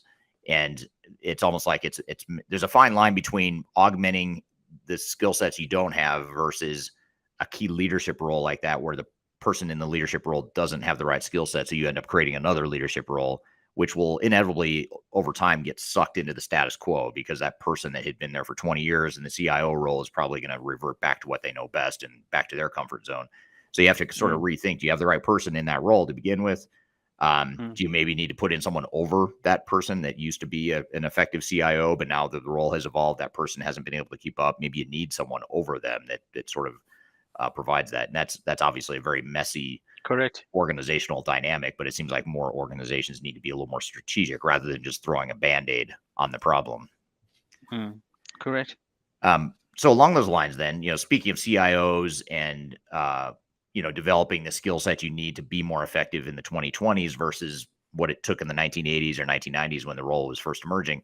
This is from Diane on LinkedIn. She asked, any specific education paths that you'd recommend for the CIO role? There's quite a few CIO specific courses. Would those be more applicable than an MBA? So maybe just in general, what sort of training and upskilling would you recommend that CIOs or aspiring CIOs might go through? So I would say yes. MBA is not a bad thing to have, and we find that more and more. When they advertise for these positions, they will say MBA, right, or Bachelor of Commerce in Science or Informatics or that. I think if you could, like, the more business courses you could do makes sense, and especially, let's say if you're in an organization where you say I'm in financial services, then it makes sense to do financial services courses, right? So that you can start to play a bigger role. And don't overlook things like some of us are just born naturally that they can just do this, which is public speaking, communication, because it's going to push you more and more into the limelight in that role. So it's important to do the soft skills. I would say there are a lot of CIO courses out there. I would say be wary. Rather go with the more established ones. I like the ones, for example. So I've had a few of people who worked for me over the years who went on these courses, and they, for example, they flew to America, to Silicon Valley, and then worked with some of the startups there. I thought that's great, right? But if you're going to do an online CIO course, it's not really going to teach you how to be a CIO. There is no one answer to this. I mean, if you just heard, I said I'm a qualified cost and management accountant, but I'm also in IT. But it helped me with budgeting and things like that. So I think the MBA definitely, tick that one. If you want to do a CIO course, make sure it's something reputable. Ask around, see what, and go and look at what they're actually going to do. Right? Well, what are they actually going to offer you on this that an MBA might offer you? Because everybody climbs on the bandwagon and say, "Oh, CIO," and then education, and then just teach you the bland sort of stuff. But I think the other important thing is don't look at the soft skill stuff. Do those. Try and get an executive coach, for example, if that will help you. But you need to be almost like an all-rounder. That's my feeling. Yeah. Yeah, and there's a shameless plug for some of Third Stage's content. Third Stage Consulting, the company that you and I both work for, has quite a bit of content out there that's meant to be educational, informative, and helping CIOs and leaders, just understand some of the technologies and some of the digital strategies that are most effective in today's world. So if you go to the Third Stage, either Third Stage Consulting and or my own personal YouTube channels and LinkedIn pages, both of those are good avenues that, we post different content on those two channels.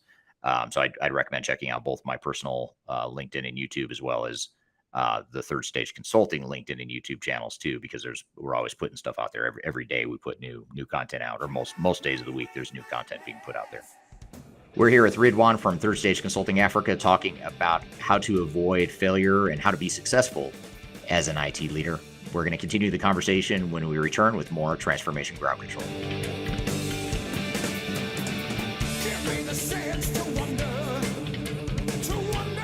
If you are aiming for transformation success, turn to Third Stage Consulting Group. Third Stage's independent and technology agnostic consulting team helps clients define their digital strategies, define their roadmaps, and manage their transformations. With offices in the US, Europe, and Australia, our team helps the world's most forward-thinking organizations through their transformation pitfalls and risks. If you are embarking on a digital transformation or business change initiative, contact Third Stage Consulting to see how we can help you reach the third stage of transformation success. Learn more about us and download independent reports, videos, and other best practices at thirdstage-consulting.com.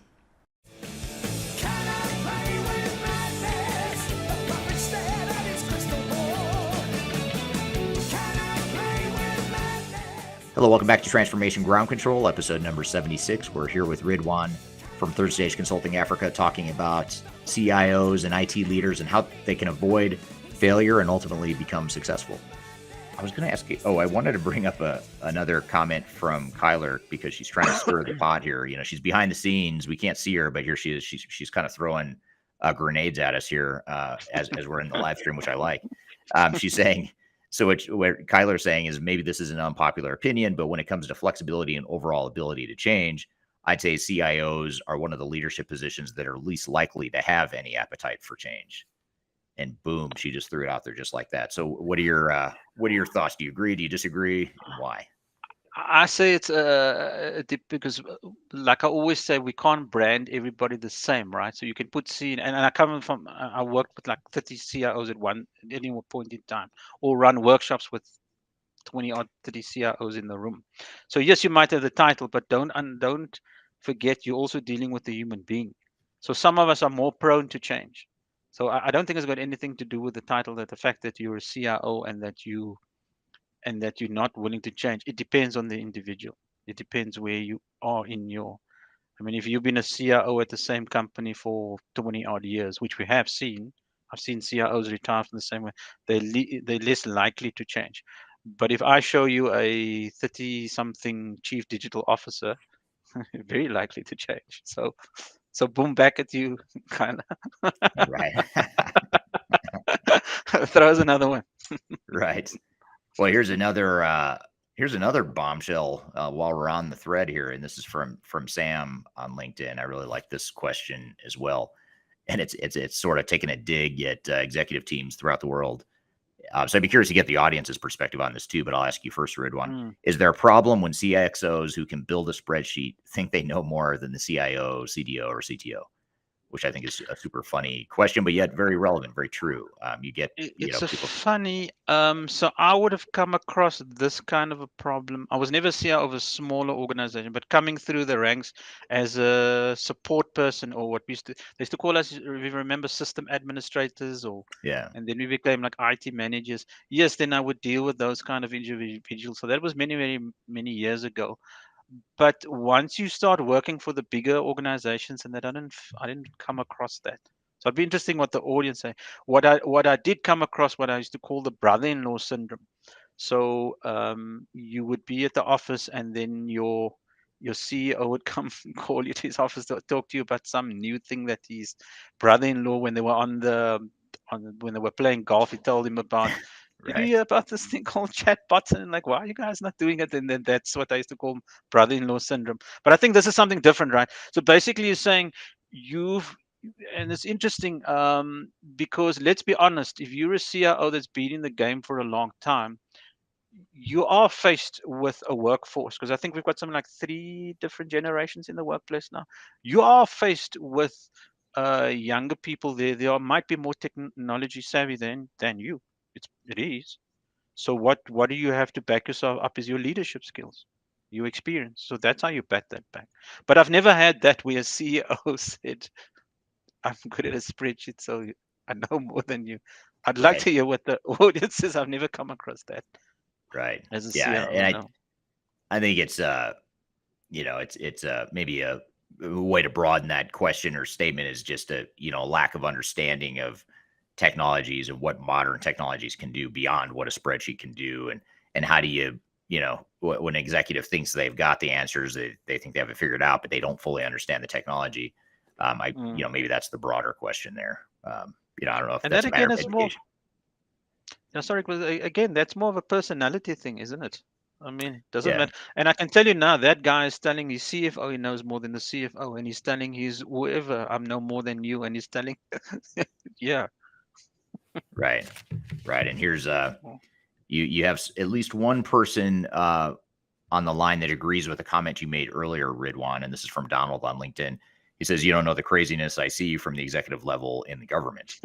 Um, and then his Yeah. follow that kind of builds on what you'd said earlier. But this is actually an even more important point that he makes as a follow up. This is also from Donald on LinkedIn.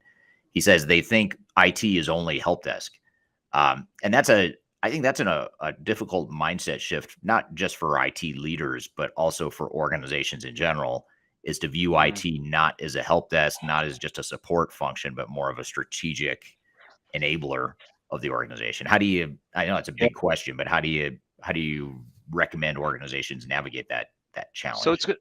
it's going to be a bit unfair how I'm going to answer, but also I'll give another perspective of why things are the way they are sometimes, right? So that my initial reaction to that is, well, then your CIO should be more strategic, right? Which we know.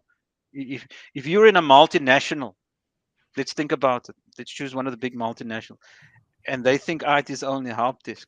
Something wrong with that CIO, right? Because he's got the opportunity to be whatever, or she. But I think Donald's talking about it in government, and then I've had that experience in government. Yes, then I understand that, because they do have a different mindset, a different. It's not profit driven. It's more politically motivated, and you typically find in government that, and it's interesting that CIOs not only report to and have the title CIO, not only report to the CFO, they also report to the corporate services executive, not even the COO. So they're seen as corporate services. So that's where that mindset, oh, it's just a help thing. Because let's be honest, in government, how crazy can you get? Actually, Right. you can't. And the other problem you have there is that your leadership. Well, we see that in Africa changes very often in government. There's a lot of churn at that Right. level. Yeah. Right. Right. Mm. So, what are some of the biggest mistakes that you see CIOs make, and that you've seen them make in recent years? So I think when they become complacent, so if you think, and I think I spoke about it last time, it's this thing of urgency addiction. So, and I had it coming through IT, I came through the help desk. You wait for something to go wrong, or you go and tinker so that something can go wrong. It's that Right. to get, yeah. So what I find is that You can't wait. You can't be an order taker. Don't sit back and wait for the business to ask you for something. So I've done that. That was great, right? We rolled out X number of laptops and everybody's that's fantastic. But you got to go back to, once you've done that, you can't just rest on your laurels. You got to go and look for something else now. What else can I do? How else can I make a difference in the business? Because I think the thing that I find, especially when the guys get older, is when things start humming and you have something like a 99% uptime, they tend to, okay, I'm gonna wait it out now.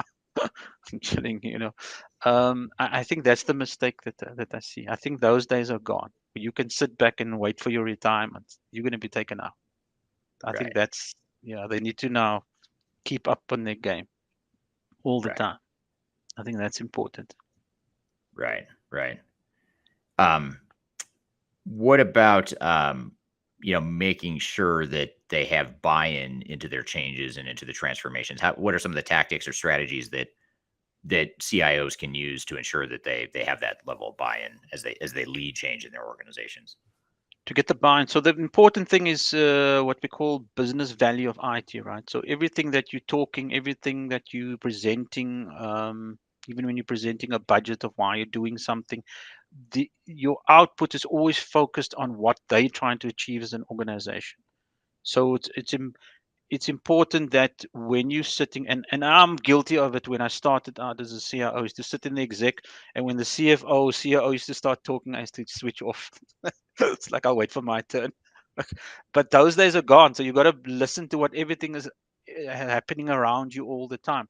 So that when you come in and you sell something, you're talking there using their language. Then they also, depending on which organization you're in, they also use technical language or using their language, and making sure that you have a relationship with them. That's very important. Like I use that example of the COO. We used to support each other on certain initiatives, you know. Um, and that's why I kind of allowed him to do his shadow IT, so that when I came and said, "Hey, I want to do this," so it's about being politically savvy, being aware, because sometimes you think, "Man, this is a great thing. AI is the best thing for this company ever." I've done all the research, I've looked at all the white papers, and then you come in and you try and sell it like that. Like, what the hell? You got to talk to, what do they say in change management? I mean, heart, minds, and feet. I think it is. So that's what you need to do. So you have to be a bit of a change agent and understand these human traits, I think, to get them Yeah. to make the change. People don't change because it's the right thing to do.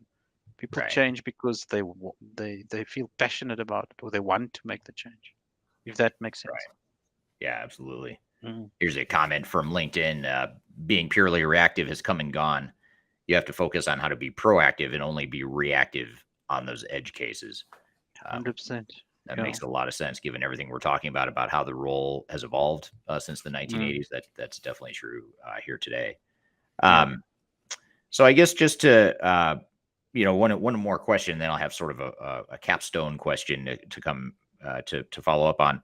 But what tech trends should CIOs be most aware of in the 2020s? So we've sort of touched on a few different things like AI and Yeah. robotic process automation and stuff like that. But what are some of Yeah. the different things that we should be aware of, or challenges we should be aware of, or I'm sorry, trends we should be aware of with technology? So I think this whole, I mean, it's very topical at the moment, and it's a real thing. It's the whole hybrid working, right? It's people being able to work anywhere. I think that's like a very, very important right now, and I think it's going to be top of mind because of retaining talent, things like that. Um, my stepson is in IT, and he's very upset because he has to go back to an office. So somebody like him could decide, hey, I'm going to do hybrid work. So I think it's important to enable that. How do you enable that as a CIO of hybrid working for employees? And then I want to turn the thing about what tech trends you should be watching, and I'll tell you why I'm going to say it like this. So remember, I come from Gartner. We used to have this top 10 technology trends, and all these trends, and I can say it now because I've left. A lot of those trends are not relevant to you. So the way you need to look at this is from a customer perspective, which Peter Drucker used to call the outside in. How does your customer interact with you, right? What is it in you? Then what are the tech trends that's gonna then change that? And then on the other end, you look at it the way Steve Jobs said. He said the customer doesn't know what he wants, so I will create these kind of things. So I Yeah. think when you look at this stuff, don't get caught up in the hype. Yes, there's some stuff we can't deny. Becoming data-driven organizations. People ask me, why did I do digital transformation? I said I'm putting things in place because I want the data. Because the data, then I could give it to AI. If I had AI, I could start predicting. So I think that's the important thing is to look at it not so much from what are the technology trends, what are the customer trends, what's happening with your customer, and then you apply your technology to that. And then it's a little bit of both. And you look at so what are some of the important trends? I think it's that whole hybrid working, so that people can work from everywhere.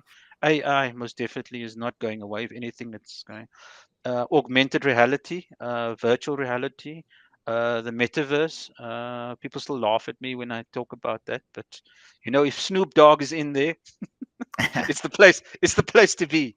So It's starting to get mainstream if he's embracing it. yeah, it's slowly but surely. So I think look at it like that from from what is your customer, what is impacting on your customer in terms of technology trends, and then go there. Then make sure you're in that space, because if you're not, your competitor's going to be there while you playing around with this latest technology in house. Right. That makes sense.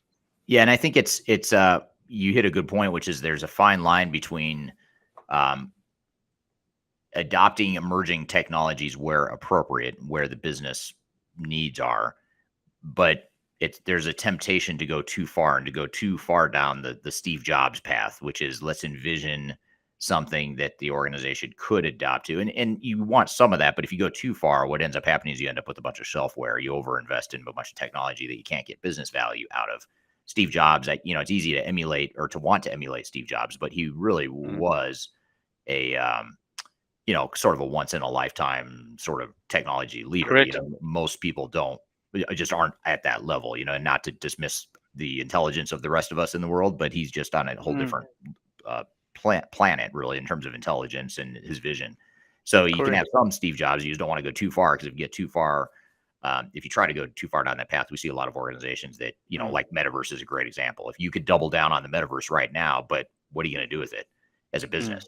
What you're going to sit on that technology and try and figure it out for years, and maybe it'll pay off someday, but there's also a likelihood that you distract the organization, you overinvest in technology that's not mature yet, it doesn't support your business needs, and it creates a lot of challenges. So I think there's a balancing act that's needed there. 100%. Yeah.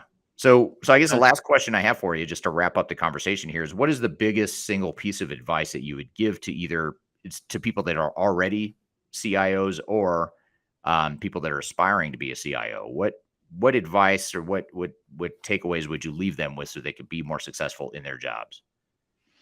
So I think it's leadership, right? So this whole thing about transformative leadership. So move away from, it's been around for a while. So move away from the whole transactional leadership to more transformational leadership.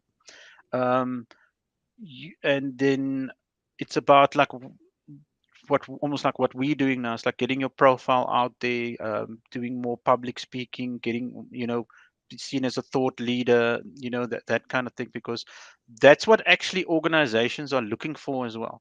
They want the CIOs to be at the front of, so that people are interested in their companies, because it's a way of revenue generation down the line. Oh, this is a thought leader, this is a great company, and also to attract talent to your company. So still do the courses, your IT courses, that if you're coming through the ranks, because I'm sure both you and South Eric will tell any youngster that pay your school fees. Right. Yeah, come through the ranks, and it's always stood me in good stead, because that's why I could manage so many diverse individuals in my department, because I did most of their jobs. But I think the other important thing is become more business savvy as well. Start figuring out business savvy. And the thing I want to say is, it's I can't remember his name now. He said the ability to learn, unlearn, and relearn. That's the most important thing, especially in a CIO role. It's constantly changing. It's not for the faint-hearted. So if you think it's a role that I'm going to reach this, and then once I'm there, I'm I'm good, then it's not for you. It's a constantly changing, reinventing yourself type of role. Right. Yeah.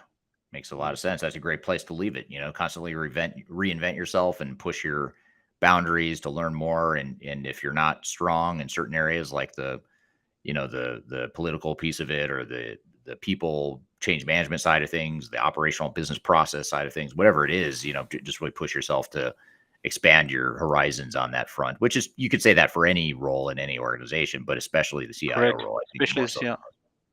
All right. Thank you, Ridwaan. Great conversation. Appreciate having you on the show. That was very helpful, especially if you are an existing or an aspiring IT leader. Hopefully you found that helpful. And we found it so helpful that we have a couple points we're going to unpack here.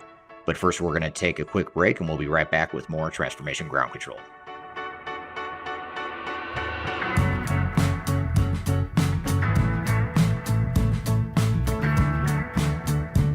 If you are aiming for transformation success, turn to Third Stage Consulting Group.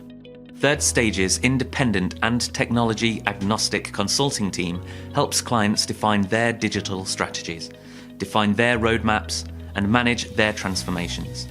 With offices in the US, Europe, and Australia, our team helps the world's most forward-thinking organizations through their transformation pitfalls and risks.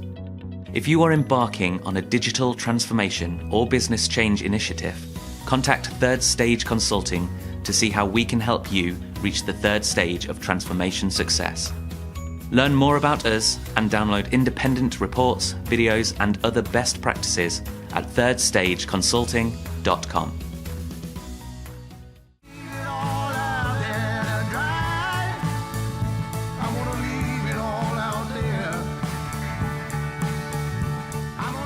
Hello, welcome back to Transformation Ground Control, episode number 76. You can find new episodes every Wednesday on LinkedIn, YouTube, Facebook, Twitter, as well as all of the audio podcast platforms. And be sure to follow us on social media as well, whether it's LinkedIn or Twitter, TikTok, Facebook, whatever the case may be. Be sure to check us out there. So, Kyler, we just had Ridwaan on the show. We talked about IT leadership and some of the challenges they face, how to avoid failure, how to be successful, how the role's changing, all that good stuff. What were some of your takeaways or some of the things that sort of stood out to you in that conversation? Yeah, this was one of those interviews that I really wanted to be live on because I had so many questions. Because the way that Ridwaan describes that CIO of how they need to have specific skill sets to avoid failure as a CIO. For example, being politically savvy, having empathy, having the ability to kind of read the room and play the game. It seems like that would be really hard to find in a technical based role. So I wanted to ask you, how do you hire a CIO? How would you find someone as a CEO in an organization that would fit all of those boxes, but still be able to kind of walk the technical talk and speak to the IT administration stakeholders that is needed to be supportive of this role? Yeah, that's a great question and something clients often struggle with. And I'll tell you what the default answer is a lot of times for clients, but I don't think it's the right answer. The default answer is oftentimes, let's go do an outside search and find that guy or gal that has that technical competency, can learn the operations quickly, all that good stuff. That might be sort of a last resort, I would say. If that's your only or your best option, then certainly that's okay. But what I would challenge organizations to do before going that route is to look at your internal team and look at, who do you have internally that maybe isn't considered an IT guru or a technology leading edge expert, but someone that really understands your operations. They're somewhat of a visionary or understand how things could be better within the organization. Perhaps they've worked at other organizations and seen how technology has worked differently and how different processes have worked. So they have sort of a open mind or a bigger view of the world outside of your organization. That skill set we found for a lot of our clients is extremely effective when you put in a CIO, or not just an IT leader, but also if you're thinking about your transformation leadership. If you're about to go through a digital transformation, or you're looking for someone who can really lead the charge internally with your transformation, the same holds true there.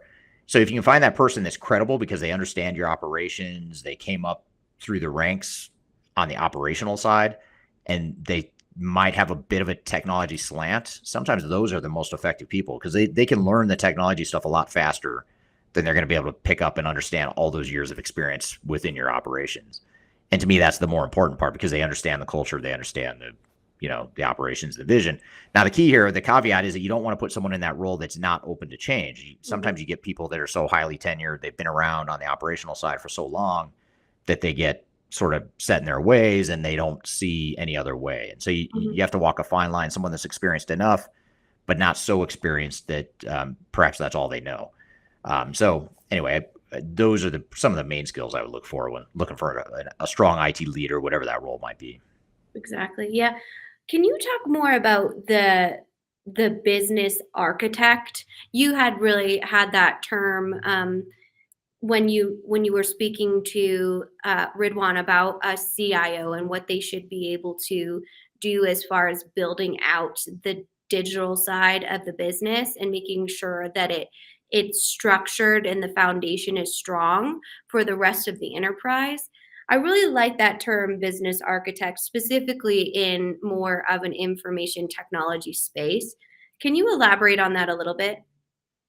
Yeah, so business architect has a couple different meanings. One is to pull together technology and business processes. So the business and technology side, how do you pull that together? How do you architect that to coincide or coexist together? The other part of it too, though, is more maybe on the system architecture, the technology architecture side, which is how do we plug and play, mix and match different technologies to solve our business problems, and how do we tie it together and sort of create a unified strategy that might involve multiple pieces of different technologies. A lot of times organizations take the path of least resistance, which is oftentimes let's just go find one system that can do most of what we need and not have to worry about the whole business architecture thing. You're going to need that business architecture role no matter what, because you're going to have to find a way to integrate business and technology. But even if your vision is a single enterprise-wide technology, such as an ERP system, chances are extremely high that you're going to have to tie that system to some other system for regulatory purposes, or just because there's gaps and deficiencies in the technology, or because this system itself isn't as much of a one single ERP system as it's being sold.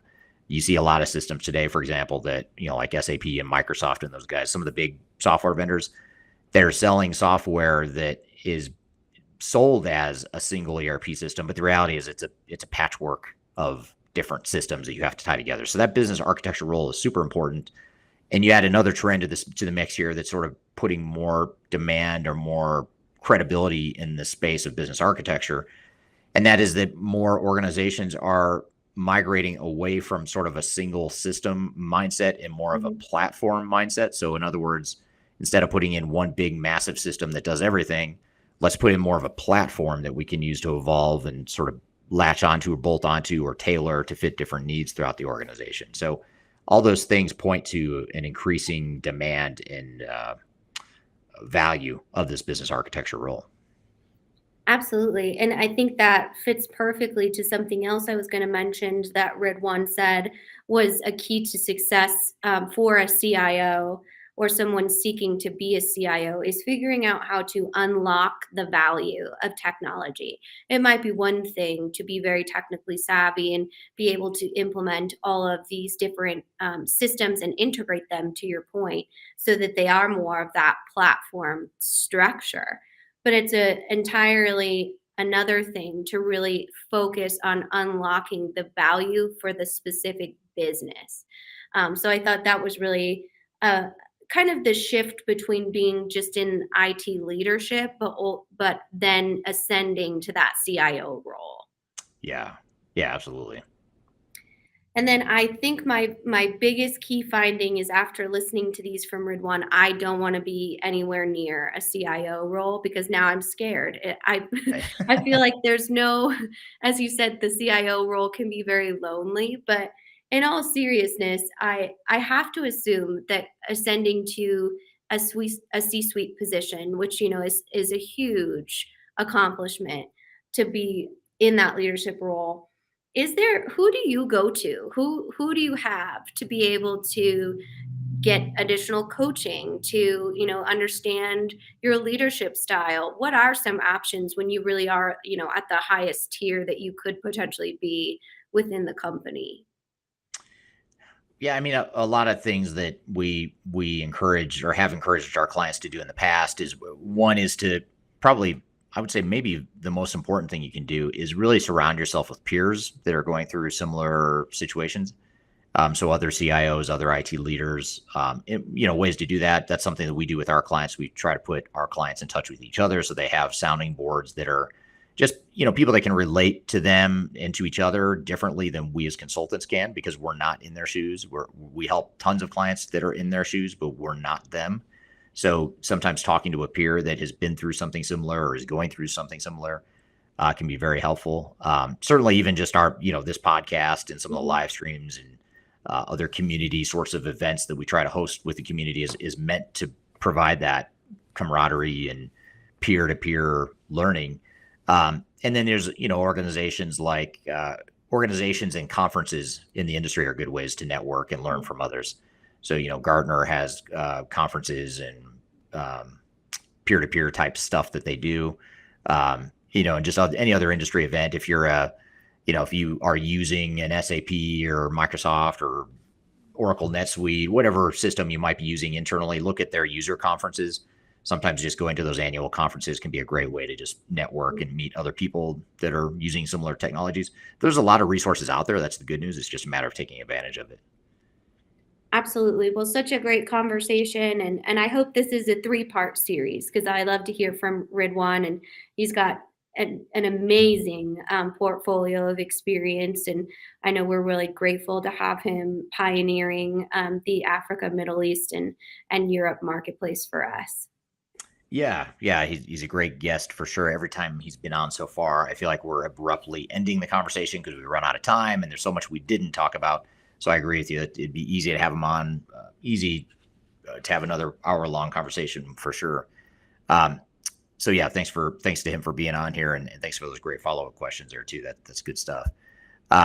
So good. Well, we're going to shift gears and take a break, and when we come back, Kyler and I are going to take some audience questions. We're going to talk about emerging technologies and digital and change strategies in general, how to navigate change and how to define a strategy in the context of some of these emerging technologies out there in the marketplace, things like virtual reality, augmented reality, the metaverse, even just modern ERP systems and enterprise-wide technologies that use machine learning and AI and stuff like that. So we're going to talk about these emerging technologies and take your questions about that in sort of a free-flowing conversation. But first, before we do that, we'll take a quick break and we'll be back with more Transformation Ground Control.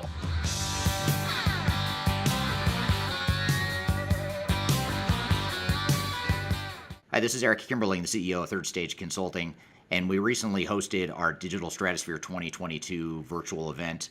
It's 3 days of packed content related to digital transformation best practices, about 16 or 18 different workshops and different speakers that are presenting on different topics, everything you need to know about transformation. The bad news is if you miss that event, the event's over. The live event already happened. But the good news, if you've missed it, or even if you did attend it and you want to see replays or you want to catch the sessions you missed, you can do that now by going to stratosphere2022.com. Go to stratosphere2022.com, register. All you have to do is put in your name and email address, just a few fields. You get immediate access to all the recordings. And the recordings cover everything from digital strategy, software selection, organizational change, process improvement, architecture, data migration, cloud, trends in the industry, how to avoid failure, some of the legal aspects to think about, contractual aspects to think about as it relates to your transformation. All that is stuff that you'll get by registering for Stratosphere 2022 replay. And again, go to stratosphere2022.com and you can listen to all the replays of all the workshops that you might have missed at the event. So hope you check it out, and thanks for listening. We'll see you soon. Bad to the bone.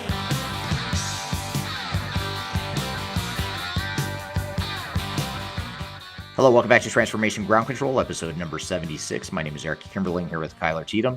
And we wanted to do here now is shift gears a bit. We had our guest Ridwaan earlier. We had a fairly focused conversation talking about a specific topic. But what we want to do today is broaden the lens a little bit and get the audience involved. And so we wanted to have this conversation to pull some thoughts and some threads from social media. So again, if you're not connected to Kyler and I and or Third Stage Consulting on social media, be sure to do so, because we're always having these sorts of conversations outside of this podcast. We're having these conversations real time every day, out in LinkedIn, YouTube, Facebook, Twitter, TikTok, Instagram, whatever social media platform you're using. Chances are we're on there. So be sure to look for us there and be part of the conversation, part of the community. But what we wanted to do is pull some of those threads and sort of bring them to life here in the podcast. So we thought we'd start there. So with all that being said, Kyler, thanks for being part of this conversation. Happy to. Thanks for having me.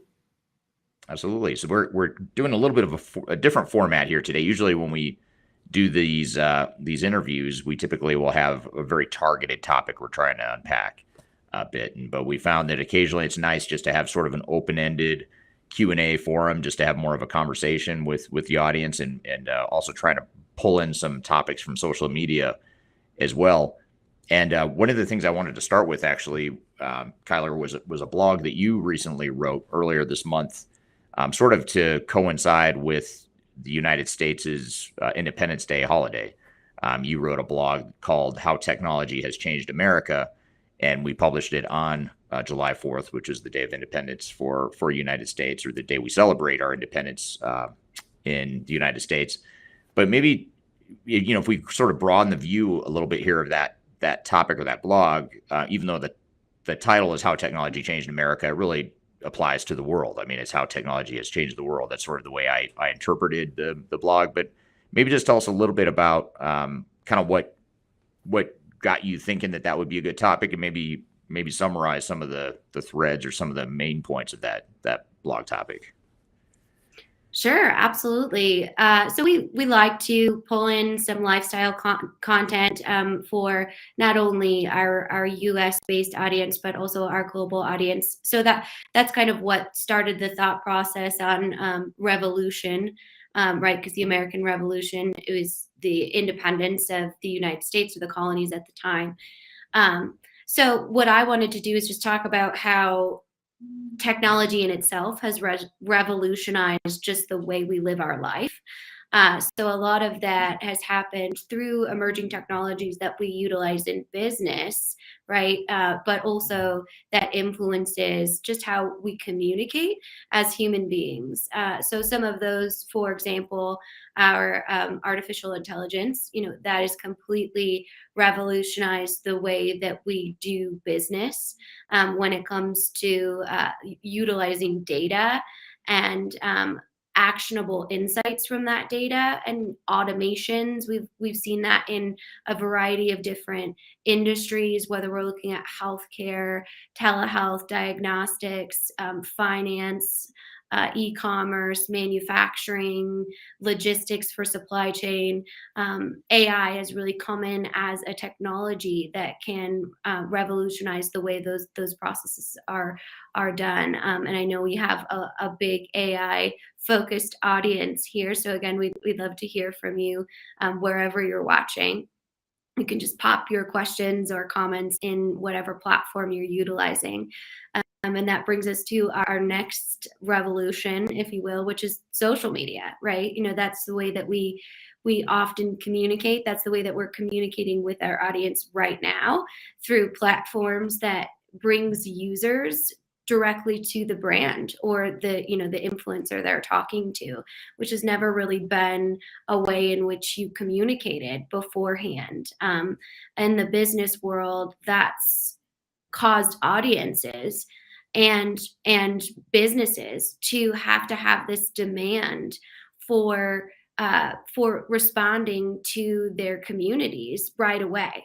So you see handles and platforms about customer service, and it's really revolutionized the way that we communicate with our customers, and then also the way that we get analytics about our goods and products, right? You can get those in real time, make different changes or flexible strategies for your overall digital communities, and it's been a huge change since the before days, if you will, before social media and everything and that connectivity. So So those are just a few things that I wanted to talk about in how that just digital-based revolution has brought to the forefront of our human experience, our communication experience, and our business strategies.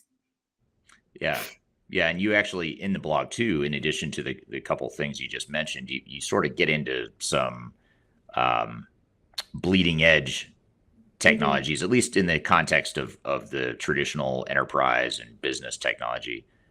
You talk, for example, about augmented reality and virtual reality. And I know we've talked a lot in this podcast in the past, in past episodes, about the metaverse as well. What are your thoughts on, just the augmented reality, virtual reality? Do you think that, first of all, do you think that's something that is being embraced by the mainstream business community now? And if not, do you think it's something that will be embraced in the near future, or is this something that's sort of pretty far out there that we're still a few years away from really grasping at the enterprise level? Yeah, I think it's really going to depend a lot. It depends, right? You've taught me well. Right. On the business structure. So the metaverse is kind of this unknown, untangible thing, right? We see it kind of in the gaming world, where you can go in and have a completely different digital experience than you have in your physical form, your physical world, if you will. So I'm not sure that metaverse has a solid definition or a relatability, if you will, for how customers will use that in their everyday life. But I think augmented reality and virtual reality are a bit different. There's a different level of comfort in the ease of use. We've seen that through entertainment, specifically sports. We've talked a lot about how augmented reality, virtual reality has really changed the consumption of sports. Whether you are watching through a virtual headset that allows you to see from a seat in a stadium that you've never been able to get that front row access before. Or if we're talking about training, specialized training, augmented reality, training surgeons, having the opportunity to actually go through the experience of surgery on a human body in a training capacity that you typically wouldn't be able to do, right? Most people are not just going to, let you open them up and discover all of the different things. I don't think anyone in that capacity really is excited to say, hey, your surgeon has never done surgery before, so they're practicing on you. That could be actually a very vulnerable situation. So being able to hone in on those actual assets and skill sets in an augmented reality or virtual reality sphere is a huge thing for those types of medical healthcare industries, which we kind of talked about before, that digital transformation. So I think there's a lot of different avenues that we're going to have to ease into that if it makes sense for your customer base. I don't know that we're all going to, be having lunch in Japan in the metaverse tomorrow. We'll have to kind of understand what the appetite is for that user base, and understanding your customer and utilizing those analytics through those emerging technologies we just touched on is going to be really the first step to seeing if your business is ready for that on the customer experience side. Right. Yeah, I was just reading, it was either yesterday or the day before, I was reading an article about how a couple of weeks ago, I think it was BMW and Siemens and maybe a couple other firms had partnered to create an industrial metaverse that's intended to be integrated with technologies like AR and VR, with augmented reality, virtual reality, but also pulling in CAD and sort of 3D design, and really trying to help with the product development lifecycle and help to speed up the product development lifecycle and test out products and things like that. I'm not 100% clear on how you mimic human behavior in the metaverse using some of these technologies, or accurately mimic human behavior to know, how to test the products and that sort of thing. But it sort of leads to a question we actually got from LinkedIn, from Ryan over on LinkedIn. He asks, do you see the technologies you were just talking about, augmented reality, virtual reality, and metaverse, all being different technologies, or do you see them coming together. And just before you answer that, I'll maybe mention the comment of what someone else has already made, sort of a response to that question on LinkedIn. Dakota on LinkedIn already responded to that question and said, we'll all be the same. That's why Facebook bought Ray-Ban. So I think what Dakota on LinkedIn is suggesting is that these technologies are converging and they're all going to sort of be one universe, if you will, or one ecosystem of technologies. What are your thoughts? I mean, do you like those use cases you just described, like the medical, the training in the medical field? Do you see that being separate from the metaverse, or do you see this all coming together to where if that were to happen, that sort of training you're talking about in that example, that would need to happen in the metaverse, or how do you see this all converging, or do you have a sense of that? Yeah, I think that the metaverse is an integration of all of these different technologies in the opportunity that gives you the experience of utilizing them. So very similar to being in a movie theater, right? If you think about consuming entertainment in that way, you see the technology of the actual entertainment, whether it's a movie, the projection technology, the audio technology, even the seats that move sometimes when you're in, a big IMAX setting. Those are all different technologies technically, right? But they create one cohesive experience. And that's really what the metaverse will be. And when you look at it, or is, depending on who you ask, I don't want to, people sound off in the comments about, if you think it's a real thing yet, but you can see per Dakota's comment of bigger brands or organizations setting the foundation for cross-pollinating in these different areas. When you look at why Meta, which is, now Instagram and Facebook, purchased Ray-Ban, and having that more augmented technology opportunity, those types of different of strategies, to be able to move in that direction through mergers and acquisitions, those types of different pieces. I think to your point that I'll make about the industrial metaverse, it's those efficiencies that you can pull out of product development, of supply chain, especially, I'll start in a different word, in now our global challenges around supply chain. And if you are able to manufacture using 3D printing, those types of different areas, then you're able to cut and lean out your supply chain areas or breakage points to make your product get to your customers or get to a different business more quickly and efficiently. And that's something that you can pull out today using these technologies when it comes to specifically, and then moving towards the metaverse and seeing how that emerges for different business and organizations. Yeah, it's fascinating because there's so much left to be determined with metaverse, with AR, with VR, all these technologies we're talking about. There's so much still developing, and it's still maturing at a very rapid pace. It's really hard in some ways to pinpoint or to identify how that technology can fit into a longer term digital strategy for organizations. Just a couple comments, as it relates to the metaverse from the audience here. Ryan on LinkedIn says, honestly, I don't see the metaverse catching on for another 3 to 5 years because the technology needed to do all the live stuff they want to do isn't exactly there yet. Microsoft's been working hard to put together mixed reality to where you're viewing real live machines, troubleshooting steps, etc. And he mentions Microsoft, but I think an important point here is that Microsoft is developing their metaverse, Facebook is developing theirs. There's a number of different metaverses being created, sort of like platforms, I guess you could say, metaverse platforms, to where there's not a standard, there's not, there's no universal technology tying this all together. And it's still sort of a lot still TBD or to be determined on what the standard's going to be. Is there going to be, which platforms are going to survive or become the sort of the mainstream versions of the metaverse? There's a lot of unknowns there. So I think anyone who adopts it now is going to be, certainly on the bleeding edge of technology, at least in the industrial space. But it's interesting to see Siemens and BMW and some of these other larger Mhm. firms that are committing to the metaverse and dedicating R&D dollars to try and figure out how to make their businesses better as a result of it. Dakota on LinkedIn also says you need to understand that machines and Meta and your ERP systems all need to talk and act as one.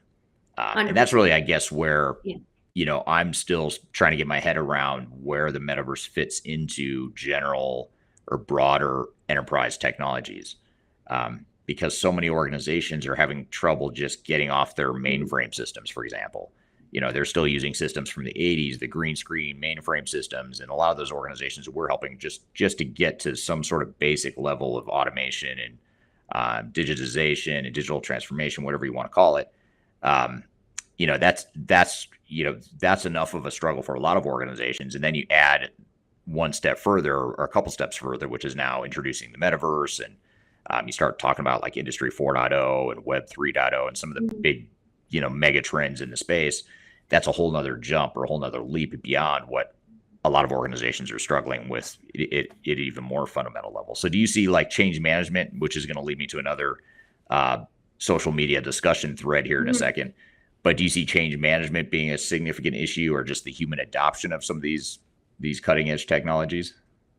Oh, for sure. And I think the culture of the organization around their appetite for change is so important. So, what businesses can do today is create that foundation and that acceptance of change, of emerging technologies within their digital strategy. That's going to be step one, is understanding the fundamental shift that this is going to be for your business, not just your customers, but internally. What does that mean for your community? And you're going to need to be able to have a solid change management plan and strategies around what is it going to look like for your employee experience, for your business experience, to be able to transition. Because if you don't have those fundamentals in place, there's no point in integrating any of these new technologies or technology revolutions that we're talking about, because they won't be utilized, or they'll create such disruption in your organization because of misperceptions, because of lack of communication, because of fear, all of those different change management tactics that need to be applied. That's going to be step one in making sure that you're ready to go through this any sort of new technology digital transformation. Right. Yeah. Yeah, absolutely. And Kyler and I are here taking questions and talking about emerging technologies, digital strategies, and change in general. We're going to continue the conversation when we come back with more Transformation Ground Control.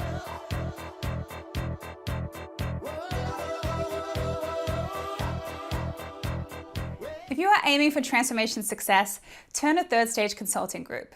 Third Stage's independent and technology agnostic consulting team helps clients define their digital strategies, define their roadmaps, and manage their transformations.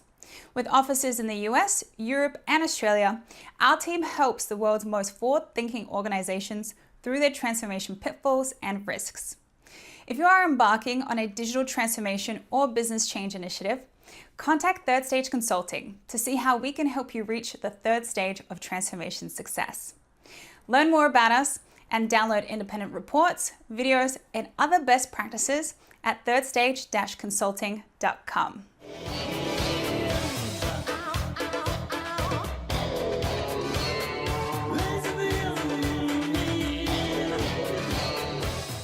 Hello, welcome back to Transformation Ground Control, episode number 76. And Kyler and I are here taking audience questions and interacting with social media on topics ranging from emerging technologies to change management and everything in between.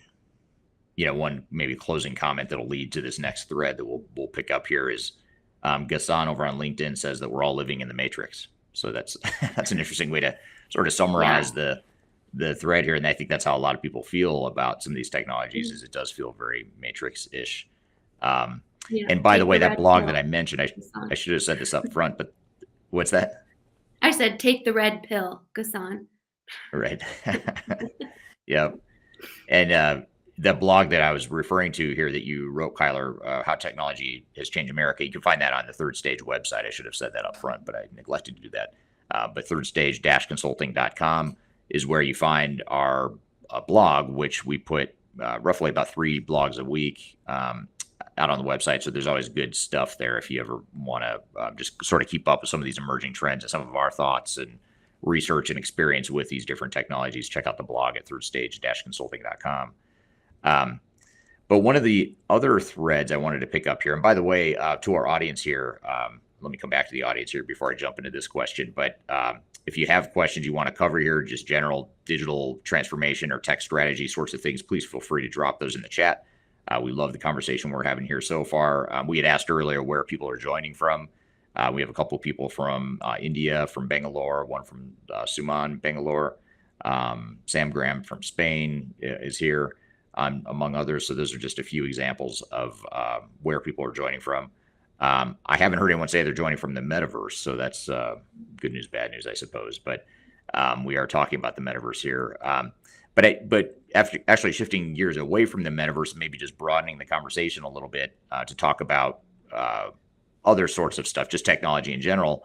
One of the questions that I had asked on LinkedIn, which I love to post just questions for discussion and to get people's feedback on LinkedIn. So if you don't follow or if you're not connected to myself personally and to Third Stage Consulting Group on LinkedIn, be sure to follow us both and connect with us both. We have different threads and conversations going there at any given time. But the question I asked here on LinkedIn, which is of interest, which was just a few days ago, I asked the question of why do people resist change?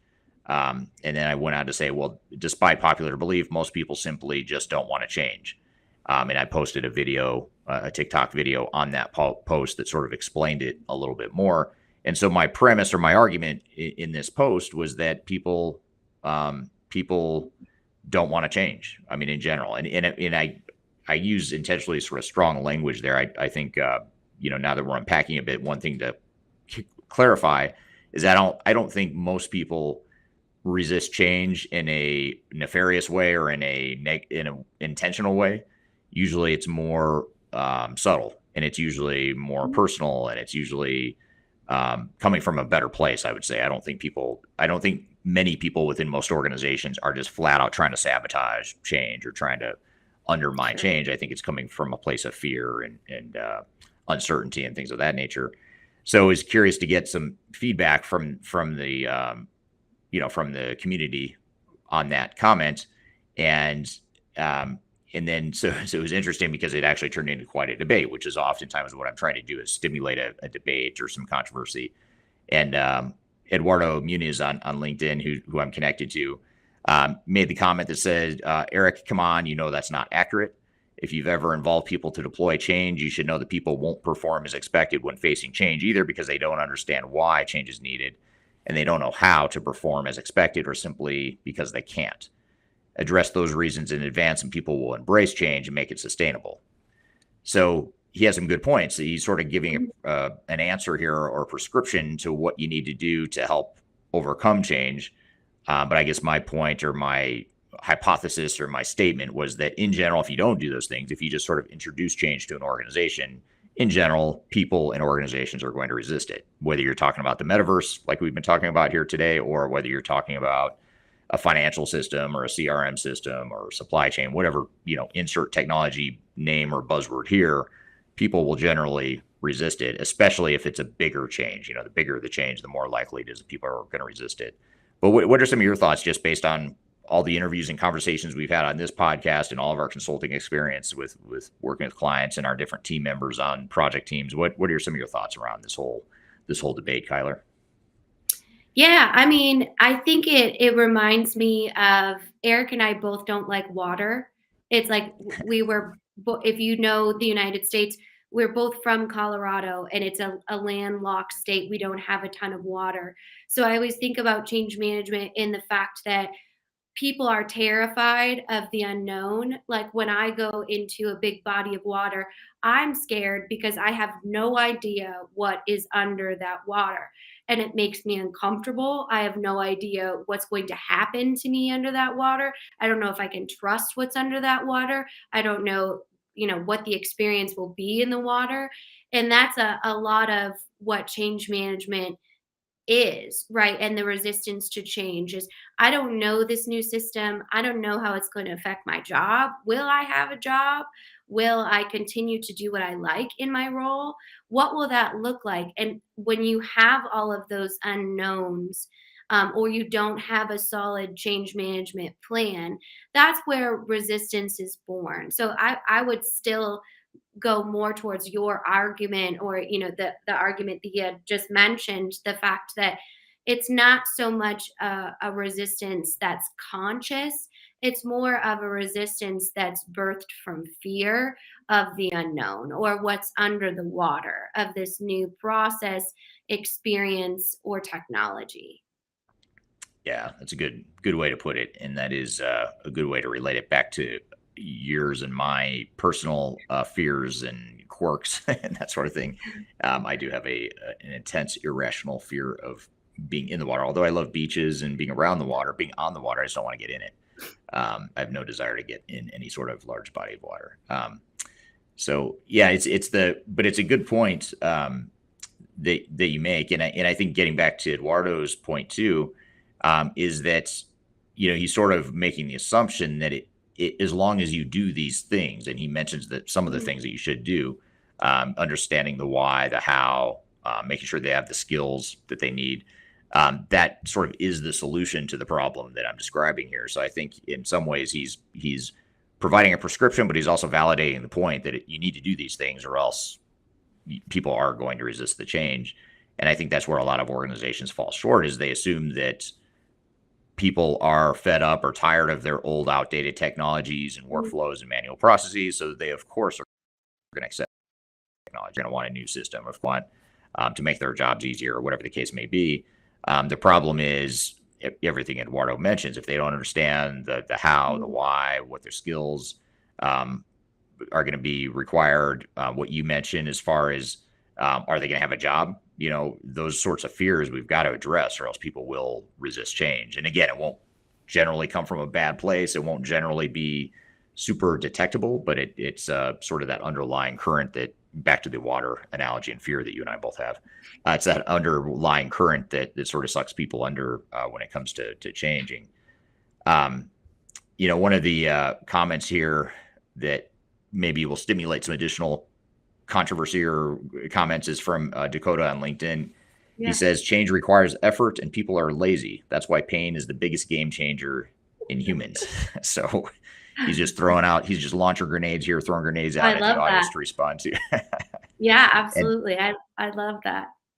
Yeah, and I don't know if I'd necessarily use the word lazy. Yes, I mean, I think, yes, every organization has people that are lazy or underperforming, whatever you want to call it, and they are going to be even more inclined to resist change. And that's where you're going to see some intentional resistance. Like, I just don't want to deal with having to change. Or one thing we often see is highly tenured organizations where you have a lot of people that are coming up on retirement age. They're 2 years from retirement. The last thing they want to do is deal with some sort of massive overhaul to the way they do their job. They're just trying to, they're trying to get through these last couple of years, so they can hit their retirement. So you do see that. I mean, you are, of course, going to have that. But I think in general, if you look at 90% or more of most organizations, it's that, yeah, I want to change. In theory, it sounds good. I want to support the organization. But now that you're talking about changing my job, taking away my spreadsheet, jeopardizing my value, reducing the organization's dependency on my personal tribal knowledge, all the stuff I have in my head that makes me valuable, the heroics I demonstrate by trying to fix problems that are caused by all of our systems, that's the sort of thing that will cause the resistance more often than not. So any thoughts on that? What are your thoughts? Do you think people in general are lazy, or just don't want to put in the time and effort to change? Or you started to get into that a little bit in your last response, but what are your thoughts on that comment, Kylie? Yeah, I think some people are lazy. I don't know that lazy is probably the right term. I would say more like complacent. And I think that's one learning, especially if you are a self-motivated entrepreneurial type of worker, that you look at other colleagues that might be totally okay with their role. And I know for me, I'm always searching for the next sale, right? The next promotion, the next, big project to undergo. And sometimes it can be difficult to look at other people in the organization and say that analyst has been doing what they're doing for the last 20 years and they have no goals to get to the next level, and you kind of look at that as a negative thing, but that isn't truly a negative thing, right? They could be very happy and content in that role. And so I think taking into account those personalities is important when you look at things like change management. That might not be a laziness, right? But it might be a comfort level in their current role. It reminds me of an organization I was in earlier in my career, which was a Fortune 200 organization, big company. And our physical workspace was going through a renovation, and you would have thought, the world was coming apart because cubicles were moving floors, teams were moving areas, and even something that seems as simple as relocating a department can cause such disruption to people's day-to-day life that it creates an energy of resistance. They don't want to move. They don't want to, go through this transformation, even though it's not a new technology, it's simply moving desks. It can be much more complicated and unnerving to get outside of that comfort or area of influence. So I wouldn't say it's laziness per se, but it is just a comfort in complacency that some people do have that's attached to their overall value within the organization. Whether it is a system or even a physical space can change that. And we saw obviously with the COVID-19 pandemic, that huge disruption or unrest when it came to moving to more of a virtual environment, that there was no infrastructure set up in some companies to do that. Yeah, yeah, yeah. That's very, very true. And a great point. Um, Sam Graham over on LinkedIn has a great question that sort of broadens this and broadens this conversation about resistance to change, but also takes it beyond just a change management issue and looking at digital transformation strategies in general. And he asked, to what extent is or should digital transformations be limited by technology, and to what extent should it lead it? So, maybe sort of tying it back to metaverse, any sort of advanced technologies, emerging technologies, how do you think organizations need to use these technologies to really push them outside of their comfort zone and look to these emerging technologies as ways to define their digital strategy? Or should they, do they need to be constrained and limited by the limitations of technology? Do they look outside of traditional technology options if there are limitations? What are your thoughts on Sam's question here? Yeah, well, great question, Sam, as always. I think there is a level of curiosity that creates that competitive advantage when looking at new and different technologies. So in that discovery process, absolutely, if you're a department leader, an executive, those types of things, that's your job, right? To really look out how you're going to expand and grow the business, make a better experience for your employees, your customers, everyone involved. But there also is a level of awareness around your ability to do that. And I think that's the one thing that we see a lot of this conversation coming around with leadership challenges is a lot of times if you are in that executive role, moving into thinking, oh, this is a great new technology, it's going to be amazing, everyone's going to love it. You have to really dig into not only your culture, but also your readiness as an organization to utilize these technologies both internally and externally. So to answer Sam's question, absolutely. You should always be looking, using, experiencing these new technologies, especially as a leadership role. But if you are looking to integrate it into your overall organization, you have to know if you are ready to do so. It might be the coolest, shiniest, sparkliest, newest technology, in the game, and that's awesome, right? But if your organization is still very manual based, You have to understand that that is a huge transition to take your business through without having some fundamentals in place, to know that you will be successful and then you'll get your return on investment, which is really the point of putting together a new technology digital transformation. Right. Yeah. Yeah. It makes total sense. Another interesting comment here from Gassan on LinkedIn is a feasible change catalyst is what's in it for me. How's it going to help me? How's it going to help make my job better? That sort of thing. And in most cases, most people's jobs can be enabled or can be improved by new technology. In some cases they won't be. In some cases they may perceive that their job's actually getting harder because now you're asking them to capture new information in a system or do things in a system that maybe they didn't have to before. But in general, it seems as though there is a what's in it for me for a lot of organizations. Back to this sort of change management thread again, coming back to it here. Chris over on LinkedIn says liberal use of the word automation terrifies people that they will be replaced, and I tend to agree with that. I think that's a word that I kind of wish hadn't come back, or I kind of wish wasn't so commonly used. But the reality is, I guess that is what the technology is doing. In many cases, you are automating manual processes and codifying it in a system and integrating data and that sort of thing. But the perception there is sort of like robotics or robotic process automation. It's sort of a fear-based trigger for a lot of people that see automation as a threat to their jobs. What about with our clients? I mean, what are your thoughts? Or I know you're on the marketing side. You're not generally super close to the consulting engagements, but do you see our clients struggling with that, where people are afraid of automation, they're afraid of losing their jobs, they have that fear? What are some of your observations from our various consulting teams? Yeah, absolutely. I actually did a recent video for our Third Stage YouTube channel that said stop saying automation. So if I were you, I would just completely take it out of your vocabulary and rename it, rebrand it something within your communication, because that's where these misperceptions lie. And many of you that follow us on TikTok know I got roasted for the Terminator point about automation, because that's really what our knowledge base is. And that's a huge generalization, right? But we have all of these, whether it's media based, whether it's all kinds of different experiences when it comes to robots taking over the world.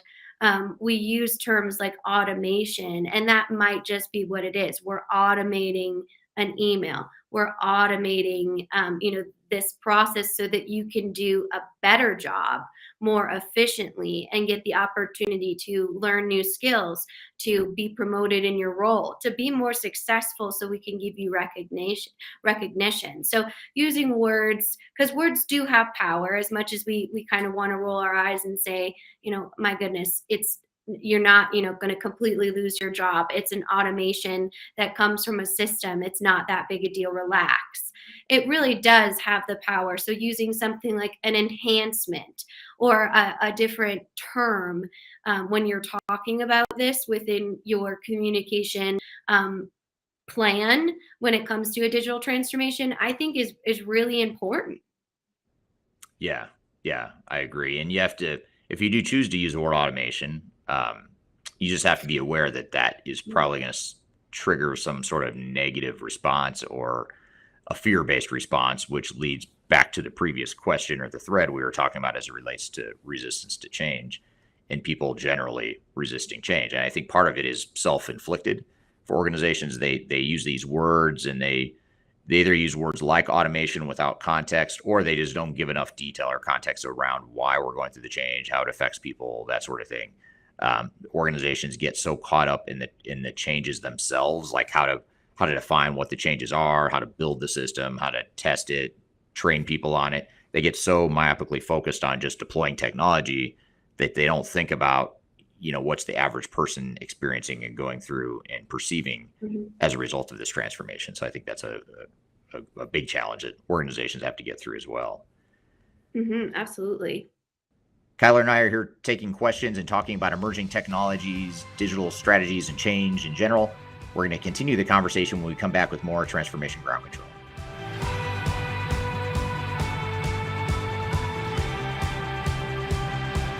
If you are involved in any sort of digital transformation or business change initiative, you will want to download the 2021 Digital Transformation Report. With its comprehensive overview of business and technology trends and best practices, this report is a must-have guide for any transformation project or executive team. Download this free report by visiting Third Stage Consulting at thirdstage-consulting.com.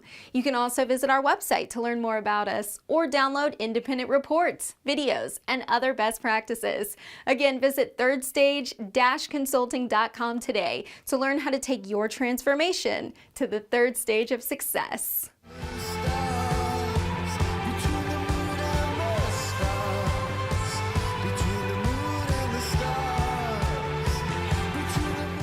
Hello, welcome back to Transformation Ground Control, episode number 76. And Kyler and I are here taking audience questions and interacting with social media on topics ranging from emerging technologies to change management and everything in between. Just a couple, other comments here, and then we'll shift gears to the next thread. Here's a LinkedIn user. I'm not sure why it's not telling me who it is. This is from Ryan on LinkedIn. It says, I personally think we need to start using the word augmentation. We're augmenting this process so you can focus on those harder to handle tasks. So he's sort of given us a great talking point or a great example of how you can message things differently. And to your point, Kyler, have a better or a more concise use of words to address the fact that people are probably going to resist the change, especially if you just use the word augmentation. If all you do is use the word augmentation, then that's probably going to stoke fear in people. But if you explain it and unpack what augmentation means and how it benefits and the what's in it for me of people, then that's a different story, and that tends to address the change management issue. It starts to address it. That alone is not enough, but that's a good launching point or springboard into how you can have a change strategy to address some of those fears. Absolutely. That's, a great point. I love the augmentation aspect of it, and just understanding that it's important for you to understand what your community thinks that means through those readiness assessments, through those polling tactics. If you think that it means something, make sure that you understand what everybody else thinks it means. And I think no matter what you say, using that data through qualitative and quantitative practices within your organization to understand, okay, what should my communication plan match up with the way that my organization communicates, right? And studying that before you go out and just say things that might mean something different than what your intention is. Right. Yep. I totally agree with that. So shifting gears a bit, here's another thread from LinkedIn that I wanted to touch on here and bring to life with the audience and with you, Kyler. And that comment was related. It was another question I posted, and in the conversation on this is still going. So I imagine by the time this podcast is published, there'll be a lot more conversation that is added on to this online here or on this LinkedIn post. But this question here is, what do you see as the biggest pros and cons of selecting a very targeted niche solution versus a broader ERP system? For example, implementing a CRM system now versus taking longer to implement a full-blown CRM system. So I kind of wanted to get the audience or the community's feedback on, what are the pros and cons of a sort of single ERP or enterprise-wide technology versus more point solutions, more prescriptive or targeted point solutions that you could start deploying that might be able to be deployed faster in more of a sort of an agile mentality or environment, but have limited value in some ways, but also limited risk. How do you compare that, or what are the thoughts of that versus more of a massive overhaul of enterprise-wide systems, for example, doing an ERP system? So I asked that question on LinkedIn just to get some feedback, and there were a couple comments that came through that were pretty interesting. One was from Bill on LinkedIn. He said, it all depends on the company state to the company current state to future state roadmap. If the company needs CRM to help support their growth and the full ERP solution includes that CRM or can easily integrate with that CRM, then there's not really an issue. The key is upfront due diligence on all options and choose the best path for today and tomorrow. So, one thing that Bill mentions in his response here is interesting in that, even if you do opt to go with sort of point solutions, in this example, CRM, you want to deploy a customer relationship management or some sort of Salesforce automation for your sales team, but it's something you're doing in the context of a broader ERP system, or it's one module or a first module within a broader ERP or enterprise-wide technology. One thing he's alluding to, though, is the importance of making sure that you have a broader, longer-term strategy, and that you're not just going out and picking one technology to sort of put a Band-Aid on one problem within the organization, but that you just understand what the overall landscape is and how you're going to tie it all together and what the longer-term plan is. What are some of your thoughts on that, Kyler? Yeah, absolutely. I think sometimes when you are choosing a best of breed system, you need to treat it as a full ERP system in the fact that you understand how it will integrate, right? I think that's the key word there. Is a lot of times, my data focused colleagues always teach me that integration is not just flipping a switch. So you have to take that holistic approach, even if you are choosing a more niche system to go within your organization to triage one priority area. You still have to understand, okay, this might be a finance-based system or a CRM system, customer relationship management system. How will that affect how the user goes through my point of sale and how I manage that contact there? Will that data match? Because that's going to be the most important part, is still having a data focused strategy that matches in each system, so you can pull out those valuable insights and see the entire digital journey of the customer, of the process, of whatever you're working with. So it's almost like treating it like a full ERP system so that you can understand which areas of the businesses are going to be influenced by, even if you have a supply chain management system, those types of things. Right. Yeah. Very, very well put. And, I think that broad strategy, or that broad view in the context of a longer term digital strategy, is real important. And Sam from LinkedIn says, when I've seen companies introduce niche solutions first, I find that those initial choices restrain later choices and options. And I think it just sort of goes back to the point of, you can go ahead and do those niche solutions or sort of targeted technologies to solve specific business problems, but you want to make sure that, if you're doing that for your part of the organization, someone else is doing it for their part of the organization, someone else is doing the same exercise for their part. At some point you end up with a spaghetti bowl of, spaghetti mess of systems that don't tie together, don't integrate, aren't aligned on a common strategy or platform or whatever. So I think, just having that bigger picture strategy is best.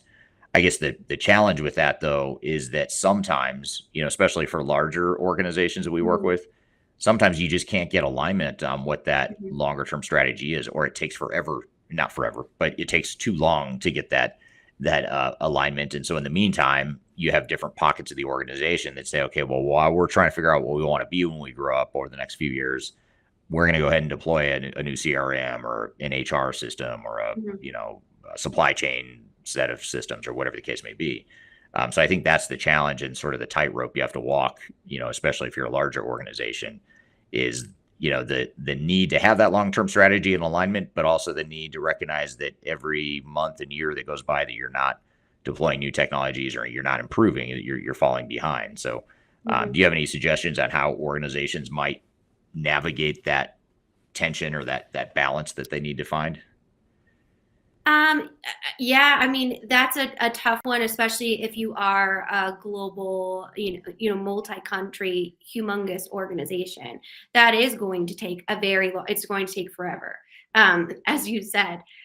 So I think that alignment, the only way that you're going to get that, especially in that executive tier, is through a data-driven argument, right? By actually showcasing the leadership missed opportunities, missed revenue, efficiencies, how much cost savings will that have? So really going in with a well-researched, well-armed proposal is nobody can argue with data, right? Nobody can argue with lost revenue. Obviously, everyone wants to make more money and grow the business. That's going to be the vision. But I think if the more evidence you can collect in that to put together a full proof argument for the overall project within the business, that's going to be the best method for success. And persistence and patience in an organization that size. We recently were talking to a very large client, and they had been going through just the overall alignment process for 3 to 5 years. So understanding that does take time, and with each no, you learn the objections you're going to be faced with next time. So if you're like me and you think that that's fun, right, because you're going to want to win eventually that executive support, then just continue to do what's best for the business and understand that every time there might be an objection, that's a reason for you to do more research around the project to understand, is that actually a valid point, or is that something that is a misunderstanding within our leadership tier. And I think that's really the biggest challenge, is siloed leadership or even celebritized leadership within the organization. This godlike influencer that is on your executive team that is completely disconnected with the day-to-day functions of the organization. It can be really hard to bridge that gap, which is why that data, that evidence is so important to bring to that table to get that alignment and get that sign off on a new technology project. Oh yeah, for sure. And just a couple audience comments to sort of build on what you just said, Kyler. Melissa on LinkedIn says, working with the end in mind and on desired outcomes is key. It's great way to put it. Great, good, very concise summary of sort of a best practice to address this balancing act that we're talking about. Another comment I wanted to pull up here from our chat is a great question here from Chris on LinkedIn. He says, is there a danger that you end up sticking with the short-term solution longer than you should because it ain't broke? I'm dealing with legacy applications that were built 15 years ago, but were forgotten.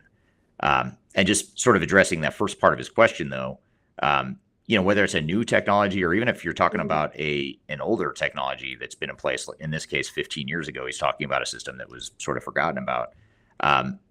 It's sort of like if you put a Band-Aid on a problem, it sort of alleviates the pain to where you might just say, I don't really need to go get that longer term fix or that longer term solution because it's working. We're not bleeding anymore. We're not, we're not at the mercy of really, really limited technology. But on the flip side, we're not taking advantage of what, emerging and evolving and advancing technologies could do for us. So is that a dynamic that you've seen, or do you think is a challenge for organizations, Kyler, as far as just getting back to your term earlier, complacent? They become complacent because it's good enough, whatever it is they have, whether it's a new system or not. And so if I'm complacent, I don't necessarily need to go with the bleeding edge technology because I don't have to. I'm not going to go out of business. I'm not going to, at least in the short term, I'm not going to be materially detrimented, if that's a word, a verb, by systems. But what are your thoughts on that? Yeah, I mean, that's a really interesting question because I think you can look at it from a few different ways. And it all comes back to that fundamental assessment of the organization. So if it's not broke, what are your overall priorities as a business? You have to understand that. Are you trying to go into a new marketplace, to a new customer base? Are you trying to create more efficiencies in your manufacturing projects? What are your goals? Because if you do have a system that's functioning, that's not, creating a negative impact, maybe it is okay to learn for a little while. But until you can align on the priorities that you have as an organization, there's going to be, no direction. And that's going to be really the most important thing. And, to your point, you really do need a CIO, a CDO. I know you talked to Ridwaan a few weeks back about what that role is. that has an innovation lens, that is constantly pushing for growth, measuring the marketplace, establishing a digital asset technology advantage within your overall business. And then lastly, what Chris's comment and question made me come back to is really cybersecurity. And that's one of the big things with a lot of these older systems. If they're quote unquote forgotten, right, that can be an open door to some really significant cybersecurity risks. So if you are, a technology executive or a team leader, you need to have a close audit of all of those different systems to understand what is actually one on your menu within systems that you're already utilizing, but also how are you making sure that you're protecting all of these different systems, especially if they haven't been updated, because that's an open door to a lot of hackers. Especially in these bigger organizations where a lot of times they do have some sort of legacy system that just hasn't been touched in a really long time. Yeah, you're sort of touching on a potential solution here of how to break through that complacency, because in some cases or in many cases, the way I'm interpreting or understanding what you're saying is that maybe we're complacent, but we shouldn't be. We think everything's fine. Exactly. We think that the old system or the newer system is good enough. But what you're saying when you talk about cybersecurity or some of the other things you mentioned, maybe things aren't as okay as we think, just because we don't see the an immediate need for change necessarily. And that's, again, the role of leaders, and strong leadership within the organization is needed to communicate and articulate what those burning platforms or needs for change are and where they're coming from. Yeah, absolutely. I think it's just that baseline of awareness too. Is so much of this comes down to having the knowledge of what are your current systems. Are you ready for a new system? What is the competitive advantage in your marketplace? Those types of different pieces. You have to continue to audit the organization, audit the culture, get those data points to make specific and insightful decisions with where you're going to go as a company. Yeah, absolutely. And in fact, that's a really good sort of a capstone or summary of a lot of what we've been talking about here is defining what it is you need as an organization and letting everything else follow behind that. But then once you have decided and defined that longer term strategy, then of course, having a solid change strategy and a way to address the human side of change is so important. Well, good. Well, there's a lot more we could talk about here that we didn't get to, but in the interest of time, we'll wrap up today's conversation. It's already been an hour here, so I want to thank you for your time, Kyler. Thanks for being on the hot seat with me and taking some of these tough questions and controversial topics and unpacking them and bringing them to life here on the show. So thanks for being here. Oh, thanks for having me. I always enjoy a good Q&A, and thank you to our audience for always being so interactive. It's such a fun thing for us to learn from you as well. So thank you for all this great insight.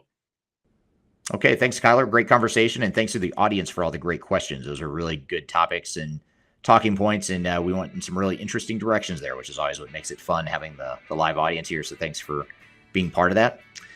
We're going to unpack some of these topics here in just a moment, but first we'll take a quick break. We'll be right back with more Transformation Ground Control.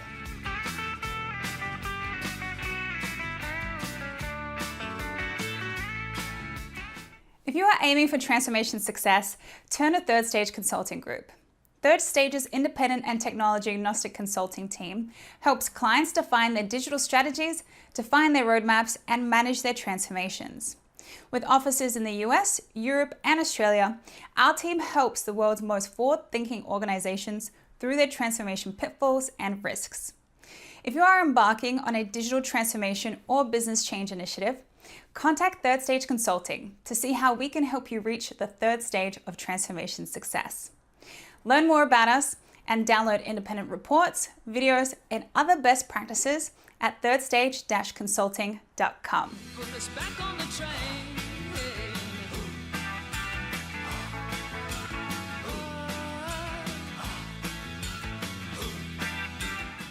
Hello, welcome back to Transformation Ground Control, episode number 76. I'm here with Kyler Cheatham, and Kyler and I just had a great, engaging conversation with social media and a live audience talking about emerging technologies and how to manage change and manage the human sides of some of these emerging technologies. Now that we've had a few moments to digest that conversation, what were some of your thoughts or takeaways from that conversation, Kyler? Yeah, well, I always love the audience engagement when it comes to these subjects that we're passionate about, and we get to see their passion come through. And you know me, I always love the divisive comments because that really just cuts to the heart of the argument of those types of things. I think when it comes to emerging technologies, we still have obviously a lot of things to solidify and define. But I think everyone came together and could kind of agree that without a strategy, there's no point in investing in emerging technologies yet. So I'm flipping the script a little bit around on you. What would be a realistic timeline if you were an organization for saying, hey, I know that my processes aren't ready for AI yet. They need to be cleaned up, they need to be tightened up, evaluated. But I know that I want to automate this X level of manufacturing at some point. What are the foundations and what is a realistic time frame for a business to kind of grow up to meet those emerging tech? I can't give you a specific time frame just because so much of it depends on where the company is starting from and how advanced you are already or not, and how much work you have left to do before you can get there. Some of the things you have to think about, though, to determine how long it's going to take you and how soon you can get ready for something like an AI would be certainly cleaning up your processes, like you mentioned, and cleaning up your data, too, by the way. With AI in particular, you're not going to be able to use AI effectively if your data is not clean and pretty well governed and under control. So data migration, data cleansing, data governance, all that is really important to get cleaned up and solidified before you embark on a path down, especially with AI and machine learning. Another one is going to be the org design and really just defining what people's roles and responsibilities and what the processes are going to be. A lot of times companies focus so much on the AI and all the great benefits they're going to get out of it, all the money they're going to save through automation, all that good stuff. And that's important, but you're going to get a backlash from the organization and you're going to create a lot of chaos and unnecessary morale issues if you don't fully define and articulate how people's jobs are going to look in the future.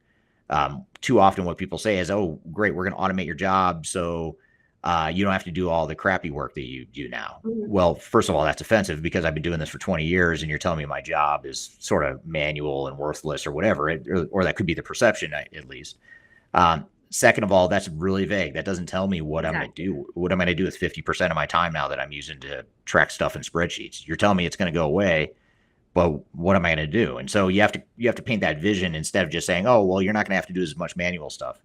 Well, then what am I going to do? Does that mean I have a job? Now you're making me question whether or not I'm even going to have a job when you do that. So you have to have a really clear vision of, well, here's exactly what you're going to do. Now you're going to start using the system that's going to give you, automated reports or whatever the use case is.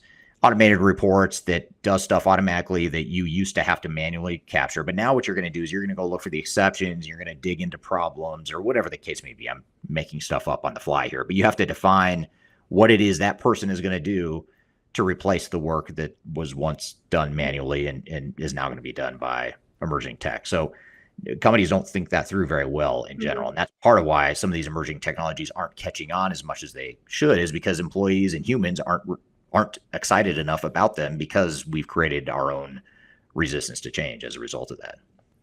Yeah, and I think that communication nugget, if you could focus on one thing, it would be how do you communicate both internally, to your point, but also externally. It reminds me of an experience that I had recently at a hotel with my husband. We don't get out much. We have 2 toddlers. So we went to this fancy new hotel casino for his birthday.